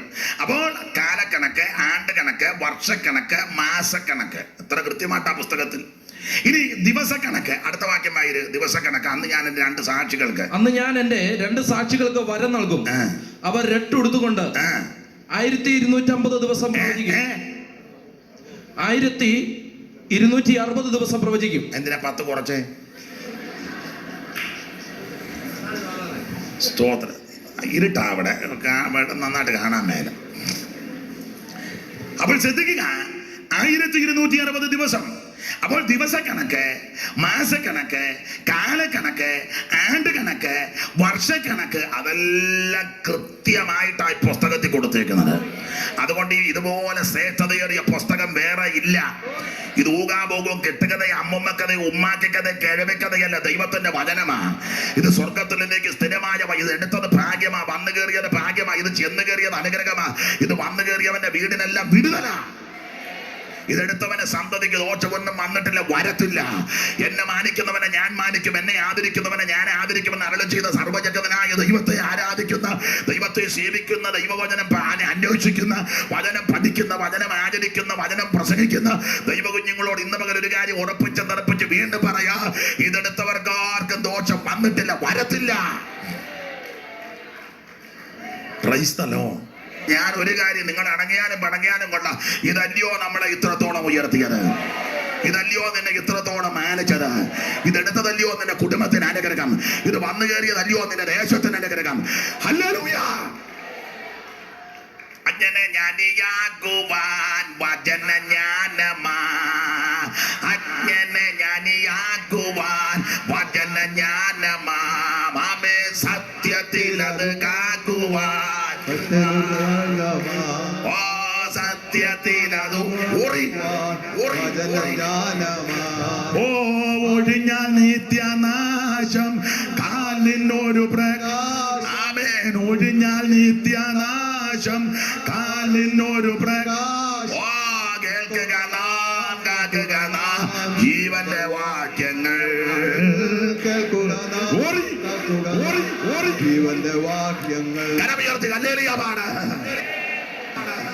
ഇന്നലെ ഞാൻ ഒരു കല്യാണത്തിന് നിന്നപ്പം ഒരുത്തനെ കൊണ്ട് പറഞ്ഞിപ്പം സങ്കീർത്തനം വായിക്കും, ആശീർവാദ സങ്കീർത്തനം 128. എന്നാൽ അവന് ഞാൻ വേദപുസ്തകം കാണുന്നില്ലല്ലോ, ഞാനങ്ങ് താഴെയായി പോയി. സ്റ്റേജിലായിരുന്നേ അവൻ ഒരു നടക്കൊന്നും പോവുകയല്ല. അവൻ ഇന്ന് വെച്ചിങ്ങനെ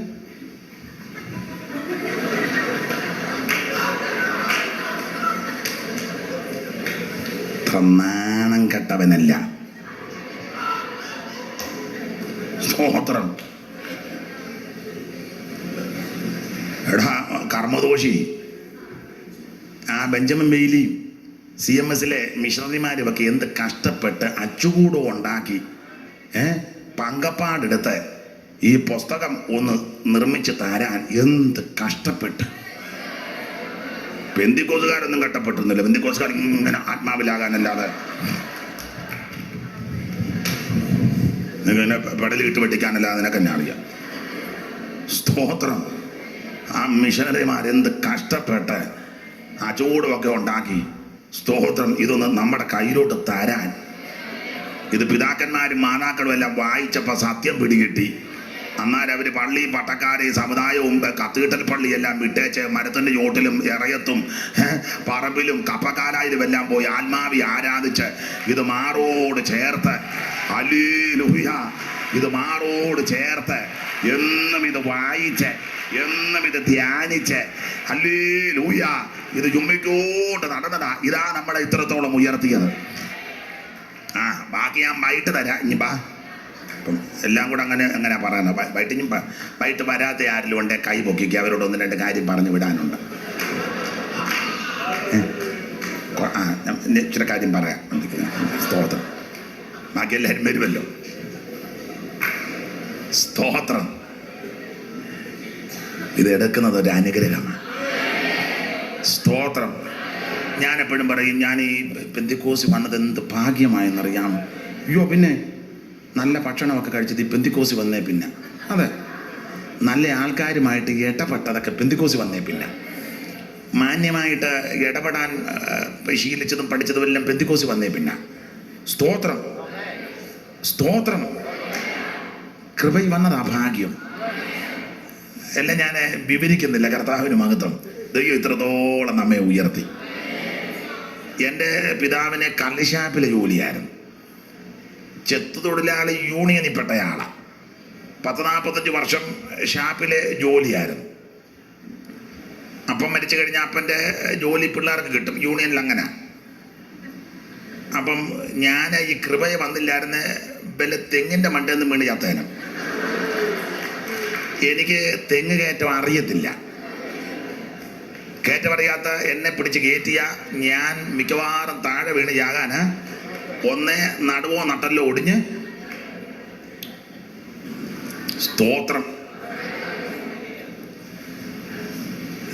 അത് പണ്ട് പാടിയായിരുന്നല്ലോ, തെങ്ങ് കയറ്റത്തിന് അവിടെ ചെത്ത് ദോഷമാണ്. ഗുരുദേവനും അങ്ങനെ തന്നെ പറഞ്ഞേ, ഉണ്ടാക്കരുത്, കുടിക്കരുത്, രുചിക്കരുതെന്നൊക്കെ ആ നല്ല മനുഷ്യൻ പറഞ്ഞു. അപ്പം അന്ന് ആശാനാന്നോ ആരും എഴുതി അപ്പം ചെത്താൻ പോയപ്പോൾ മോനെ കണ്ണീരോടെ പറഞ്ഞ അപ്പം പോകരുതെന്ന്. അപ്പം അത് ഇങ്ങനെ എഴുതി. വെളിയിലൊന്നും പാടരുത്, തല്ലുകൊണ്ട് ഊപ്പാട് വരും. മുട്ടനിരിട്ടത്ത് തത്തി കയറുമ്പോൾ എൻ്റെ അച്ഛൻ്റെ കൈകാലൊടിച്ചിരത്തെത്തി താഴത്തു വീണഞ്ചൻ്റെ അസ്ഥിയൊടിയുമ്പോൾ കൊട്ട വെച്ച് വാരണം എൻ്റെ അച്ഛനെ എൻ്റെ അമ്മ വന്ന് ചെത്താൻ പോകരുത് അച്ഛൻ ഇനി മേലിൽ. ഉടങ്ങി ചെന്ന് പാടരുത്. മുട്ടനിരിട്ടത്ത് തത്തിക്കേറുമ്പോൾ എൻ്റെ അച്ഛൻ്റെ കൈകാലൊടിച്ചിരത്തെത്തി താഴത്തു വീണച്ഛൻ്റെ അസ്ഥിയൊടിയുമ്പോൾ കൊട്ട വെച്ച് വാരണം എൻ്റെ അച്ഛനെ എൻ്റെ അമ്മ വന്ന് ചെത്താൻ പോകരുത് അച്ഛൻ ഇനി മേലിൽ. ബാക്കി ഞാൻ പാടുന്നില്ല, തല്ലിൻ്റെ ആറാട്ടായിരിക്കും.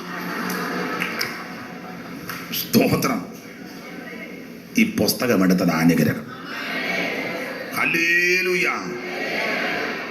കൊച്ചുവെള്ളത്തിൽ കയറി അക്കരെ കയറി നടന്ന ഞാൻ അവസാനം പിന്നെ ഫ്ലൈറ്റിലെല്ലാം കയറി ഇരുന്നു. ദൈവമേ സ്തോത്രം. ഞാൻ ഇതെല്ലാം പുസ്തകം എടുത്തതാന്നേ. ഒരിക്കലെ വിദേശത്തൊരു അന്നൊരു എന്നോട് എൻ്റെ സ്നേഹിതൻ ചോദിച്ചു, കോട്ടുണ്ടോ എന്ന് ചോദിച്ചു. ഞാൻ പറഞ്ഞു കോട്ടില്ല, വന്നിട്ടുണ്ടായിരുന്നെന്ന് പറഞ്ഞു. പിന്നെ കോട്ട് വന്നിട്ടുണ്ട്.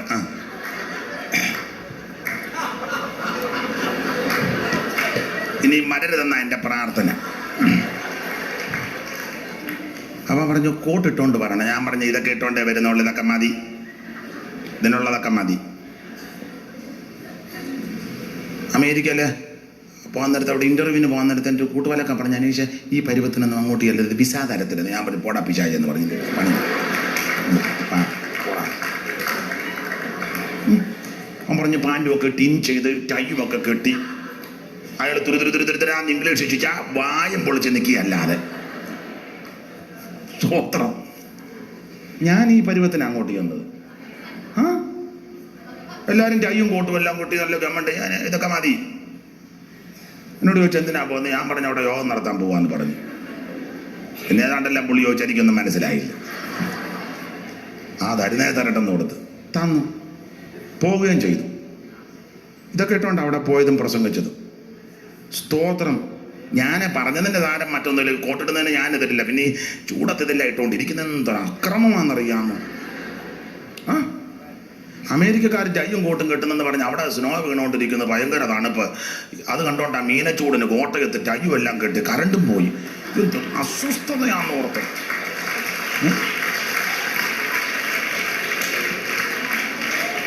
എന്തുകൊണ്ട് അക്രമമാണെന്നാ ഓർക്കുന്നത്. ഈ ചൂടും പിടിച്ച് ഈ സാമാന്യ മര്യാദ എന്ന് പറയുന്നതുകൊണ്ട് സ്തോത്രം. ഞാൻ പോകുന്നു പറയുന്നില്ല, പോട്ടെ. ഒരു കാര്യം എനിക്ക് ഉറപ്പിച്ചെന്നുണ്ടെങ്കിൽ ഇതെടുത്തതാ ഭാഗ്യം. സ്തോത്രം. ആരും പിന്മാറി പോകരുത്, ആരും പുറകോട്ട് സ്റ്റെപ്പ് വയ്ക്കരുത്. വെച്ച കാലം ഒന്നുകൂടെ മുമ്പോട്ട് വെച്ചോണം. പിന്മാറുന്നവെങ്കിൽ എൻ്റെ ഉള്ളത്തനവന് പ്രസാദമില്ല. നാമോ നാശത്തിലേക്ക് പിന്മാറുന്നവരുടെ കൂട്ടത്തിലല്ല, വിശ്വസിച്ച് ജീവരക്ഷ പ്രാപിക്കുന്നവൻ. ഹല്ലേലൂയ. സ്തോത്രം, സ്തോത്രം, സ്തോത്രം, സ്തോത്രം. ഇതാണ് നമ്മളെ ഇത്രത്തോളം ഉയർത്തിയത്. മുൻപോട്ട് ഓടിച്ചു പോകട്ടെ. അപ്പോൾ കാലങ്ങൾ കാലാംശം, ഒരു കാലം, ഇരു കാലം, അരക്കാലം. ഇനി ഈ മഹോദരവത്തിന് വേറൊരു പദമുണ്ട്. പ്രവചന പുസ്തകത്തിൽ യാക്കോബിന്റെ കഷ്ടകാലം എന്നുള്ള പദം കൊടുത്തിട്ടുണ്ട്. ഇനി വേറൊരു ഭാഗത്ത് കൊടുത്തിരിക്കുന്നത് കുഞ്ഞാട്ടിന്റെ കോപ ദിവസം എന്നൊരു പദം. വായിച്ചേ, വെളിപ്പാട് 6:12. അവിടെ കുഞ്ഞാട്ടിന്റെ കോപ ദിവസം എന്നാ കൊടുത്തേക്കുന്നത്. വെളിപ്പാട് 6:12. ആറാം മുദ്ര പൊട്ടിച്ചപ്പോൾ വലിയൊരു ഭൂകമ്പം. വെളിപ്പാട് പുസ്തകം 6-ാം അധ്യായത്തിൽ 6 മുദ്ര പൊട്ടിക്കുന്ന വസ്തുതയാണ് കാണുന്നത്. 1-ാം അധ്യായത്തിൽ തേജസ്കരിക്കപ്പെട്ട യേശു ക്രിസ്തു, 2-3 അധ്യായം 7 സഭയ്ക്കുള്ള ദൂത്, 4-ാം അധ്യായത്തിൽ സഭ സ്വർഗത്തിൽ, 5-ാം അധ്യായത്തിൽ വീണ്ടെടുപ്പിന്റെ കാലം, ഭൂമിയുടെ വീണ്ടെടുപ്പ്, 6-ാം അധ്യായത്തിന്റെ 1 മുതൽ 19-ന്റെ 10 വരെ സഭ സ്വർഗത്തിൽ, 7 വർഷം ഭൂമിയിൽ മഹാപീഠ. വെളിപ്പാട് 19-11 സഭ സ്വർഗത്തിൽ നിന്ന് ഇറങ്ങി വരുന്നു. വെളിപ്പാട് 20-ാം അധ്യായം 1000 ആണ്ട് വാഴ്ച. വെളിപ്പാട് 21-22 അധ്യായം നിത്യത. അപ്പോൾ 6-ാം അധ്യായത്തിൽ 6 മുദ്ര പൊട്ടിക്കുന്ന വസ്തുത കാണുന്നു. 5-ാം അധ്യായത്തിൽ 7 മുദ്രയാണ് മുദ്രകിടപ്പെട്ട പുസ്തകം. പുസ്തകം വാങ്ങുവാൻ, പുസ്തകത്തിന് മുദ്ര പൊട്ടിക്കാൻ ആരെങ്കിലും ഉണ്ടോ എന്ന് ചോദിച്ചപ്പോൾ ആരുമില്ല. അപ്പോൾ യോഹന്നാൻ കരഞ്ഞപ്പോൾ മൂപ്പന്മാരിൽ ഒരുത്തമെന്ന് പറഞ്ഞ് കരയേണ്ട, യഹൂദാ ഗോത്രത്തിന്റെ സിംഹവും ദാവീദിന്റെ വേരുമായ പുസ്തകം വാങ്ങുവാൻ, മുദ്ര പൊട്ടിക്കാൻ ജയം പ്രാപിച്ചിരിക്കുന്നു. അപ്പോൾ യോഹന്നാന്റെ അപ്പോസ്തലനായ യഹൂദാ ഗോത്രത്തിന്റെ സിംഹത്തെ കാണുവാൻ തിരിഞ്ഞു. സിംഹത്തെ കാണാനാ തിരിഞ്ഞെങ്കിൽ സിംഹത്തെ അല്ല കണ്ടത്, ഒരു കുഞ്ഞാടിറക്കപ്പെട്ടതുപോലെ നിൽക്കുന്നു. അത് നമ്മുടെ കർത്താവാകുന്ന മിശിഹാ തമ്പുരാൻ. ആ കുഞ്ഞാടിഞ്ഞോട്ട് വന്ന് സിംഹാസനത്തിൽ ഇരിക്കുന്നവരുടെ കയ്യിൽ നിന്ന് പുസ്തകം വാങ്ങി മുദ്ര പൊട്ടിക്കുന്ന 7 മുദ്ര. 6-ാം അധ്യായത്തിന് 6 മുദ്ര പൊട്ടിക്കുന്ന വെളിപ്പാട്. 7-ാം അധ്യായം 144,000 പേർക്ക് മുദ്രയിടുന്നതാ. TPM-കാരാന്നും പറഞ്ഞ അതുങ്ങളെല്ലാം കഞ്ഞിക്കുഴിയിൽ ഇരിപ്പുണ്ട്. അവരാണ് അവത്തുങ്ങൾ പറയുന്നത്. ഏതാ 100 അവത്തുങ്ങളാണെന്നും പറഞ്ഞ തമ്പൂറുമൊക്കെ അടിച്ച തള്ളമാരെല്ലാം അതിനകത്ത് ഇരിപ്പുണ്ട്. സ്തോത്രം. അതുങ്ങളാണെന്നാ പറഞ്ഞത് 144,000. പാട്ടുമൊക്കെ ഉണ്ട്. സിയോൻ മലയിൽ നമ്മൾ പാടും. അടിയാ സഹിക്കാൻ മേലാത്ത. തമ്പേറെല്ലാം തള്ളമാരടിക്കും, നമുക്കൊന്നും തരത്തില്ല. തമ്പേറും തള്ളയുടെ കയ്യില്ല, താക്കോലും തള്ളയുടെ കയ്യില്ല, നമുക്ക് തരികയല്ല. അപ്പൊ അവത്തുങ്ങള് അവിടെ ഇരുന്ന് പറയുന്നത് ഞങ്ങളാണാ പറയുന്നത് 144. അതുങ്ങളുടെ കാര്യമേ അല്ല, പാവം. അത് മുദ്രിതന്മാരായ ഗോത്ര സംഖ്യ അവിടെ കൊടുത്തിട്ടുണ്ട്. അപ്പോൾ 7-ാം അധ്യായത്തിൽ 144,000 പേർക്ക് മുദ്ര കിടന്ന് 8-ാം അധ്യായത്തിന്റെ 1-ാം അംഗത്തിൽ 7-ാം മുദ്ര പൊട്ടിക്കുന്നു. അപ്പോൾ 6-ാം മുദ്ര പൊട്ടിക്കുമ്പോൾ അനിഷ്ട സംഭവങ്ങൾ ഭൂമിയിൽ നടമാടും. വായിക്കാം 6:12. 6-ാം മുദ്ര പൊട്ടിച്ചപ്പോൾ വലിയൊരു ഭൂകമ്പം ഉണ്ടായി. സൂര്യൻ കരിമ്പട പോലെ കറുത്ത് ചന്ദ്രൻ മുഴുവൻ രക്തതുല്യമായി തീർന്ന ഭൂമി. അതിവൃക്ഷം പെരുങ്കാറ്റ് കൊണ്ട് കുലുങ്ങിയിട്ട് കായ് ഉതിർക്കും പോലെ ആകാശത്തിലെ നക്ഷത്രങ്ങൾ ഭൂമിയിൽ വീണു. പിന്നെ പുസ്തകച്ചുരുൾ ചുരുട്ടും പോലെ ആകാശം മാറിപ്പോയി. അടുത്ത വാക്യം, എല്ലാ മലയും ദ്വീപും സ്വസ്ഥാനത്ത് നിന്ന് ഇളകിപ്പോയി. അതൊരു നല്ല പദമായി. എല്ലാ മലയും ദ്വീപും, എല്ലാ മലയും ഇളകുവന്ന്. എല്ലാ മലയും, നമുക്കൊരു മല ഉയരത്തിലുണ്ട്, സിയോൻ മല, ഉയരം കൊണ്ട് മനോഹരവും സർവഭൂമിയുടെ ആനന്ദമായൊരു മല സ്വർഗത്തിലുണ്ട്. അതായിരിക്കണം നമ്മുടെ ആശാകേന്ദ്രം. ഞാൻ എന്റെ കണ്ണ് പർവ്വതങ്ങളിലേക്ക് ഉയർത്തുന്നു. എനിക്ക് സഹായം ഇവിടെ നിന്ന് വരും. എന്റെ സഹായം ആകാശത്തെ ഭൂമിയെ ഉണ്ടാക്കിയ യഹോവയിൽ നിന്ന് വരുന്നു. ഇവിടുത്തെ ഒരു മലയിലും പോയി ആശ്രയിക്കേണ്ട, നമുക്കൊരു മല സ്വർഗത്തിലുണ്ട്. Praise the Lord. എല്ലാ മലയും സകല ദ്വീപുകളും സ്വസ്ഥാനത്ത് നിന്ന് ഇളകിപ്പോയി. ഭൂമിയിലെ രാജാക്കന്മാരും മഹത്തുക്കളും സഹസ്രാധിപന്മാരും ധനവാന്മാരും ബലവാന്മാരും സകല ദാസനും സ്വതന്ത്രനും ഗുഹകളിലും മലപ്പാറകളിലും ഒളിച്ചുകൊണ്ട് മലകളോടും പാറകളോടും. നാടൻ ഭാഷയെ പറഞ്ഞ സകല അണ്ണന്മാരും ഇതെല്ലാം ഇട്ടേ ചൂടും. മസിലൊക്കെ ഉള്ള പുള്ളിക്കാരെല്ലാം വേണ്ട, മസിൽ വേണ്ടായി എന്ന് പറഞ്ഞ് ഇപ്പം നമ്മൾ ചോദിക്കും, മോനെ സൺഡേ സ്കൂളിനെ കണ്ടില്ലല്ലോ, ജിമ്മിൽ പോകുന്നുണ്ട്, കുങ്ഫു. ചില അവൻ ജൂഡോയ. നല്ല അസ്ഥിബലമുള്ള ആണുങ്ങളുടെ കയ്യിൽ നീ ഇതുവരെ എന്ന് വീണില്ല. നിന്റെ ജൂഡോ ചുമടെടുക്കുന്ന കുഞ്ഞു ഒറ്റയടി വട്ടമടിച്ചാൽ നിന്റെ ജൂഡോ എല്ലാം താഴെ കിടക്കും. ഇതുവരെ ആണുങ്ങളെ കണ്ടില്ല. ജൂഡോ. സ്തോത്രം. അപ്പൊ ഒരു കാര്യം പറയാം, സകല ബലവാന്മാരും ധനവാന്മാരും ദാസനും സ്വതന്ത്രനും സകല അണ്ണന്മാരും ഇതെല്ലാം ഇട്ട് ചോട് വന്ന അന്ന് ദൈവ കുഞ്ഞുങ്ങൾ കർത്താവിനോട് കൂടെ ആനന്ദിക്കും.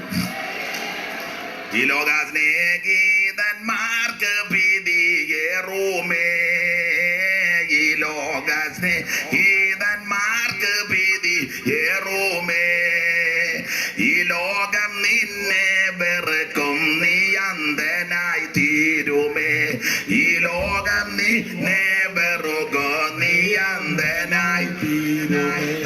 അപ്പോൾ തന്റെ ദൂരത്തായവർക്ക് പ്രമാമേ, അപ്പോൾ തന്റെ ദൂരത്തായവർക്ക് ഭ്രമമേ, അവർ ഭൂമി നെടുനീളയോടി ആശ്വാസങ്ങൾ തേടുമേ, അവർ ഭൂമി നെടുനീളയോടി ആശ്വാസങ്ങൾ തേടുമേ. ആ ഭൂലോകമോ കാറ്റിനാൽ ഇളകിടും, ഭൂലോകമോ കാറ്റിനാൽ ഇളകിടും, കായലും സമുദ്രങ്ങളോ ഒന്നുപോൽ മുഴങ്ങുമേ, കായലും സമുദ്രങ്ങളും ഒന്നുപോൽ മുഴങ്ങുമേ.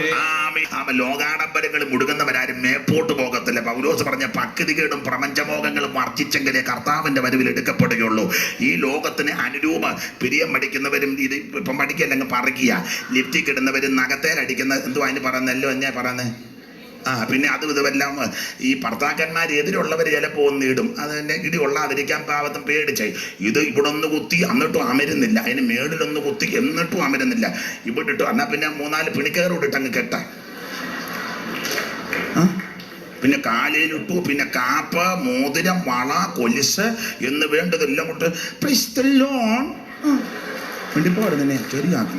പ്രശ്നമുള്ളവരും വീട്ടിൽ പ്രതികൂലമുള്ളവര് ചിലപ്പോ ഒന്നും ഊരിയില്ലെന്ന് വിചാരിക്കാം. അതൊക്കെ ന്യായമായ കാര്യമാണ്. ഇടുന്നതിന് വലിയൊരു മര്യാദ. സ്തോത്രം. ഇല്ല വെച്ചോ, അത് നീ വെച്ചേ ചിടക്കിടയ്ക്ക് തടകി വെച്ചു.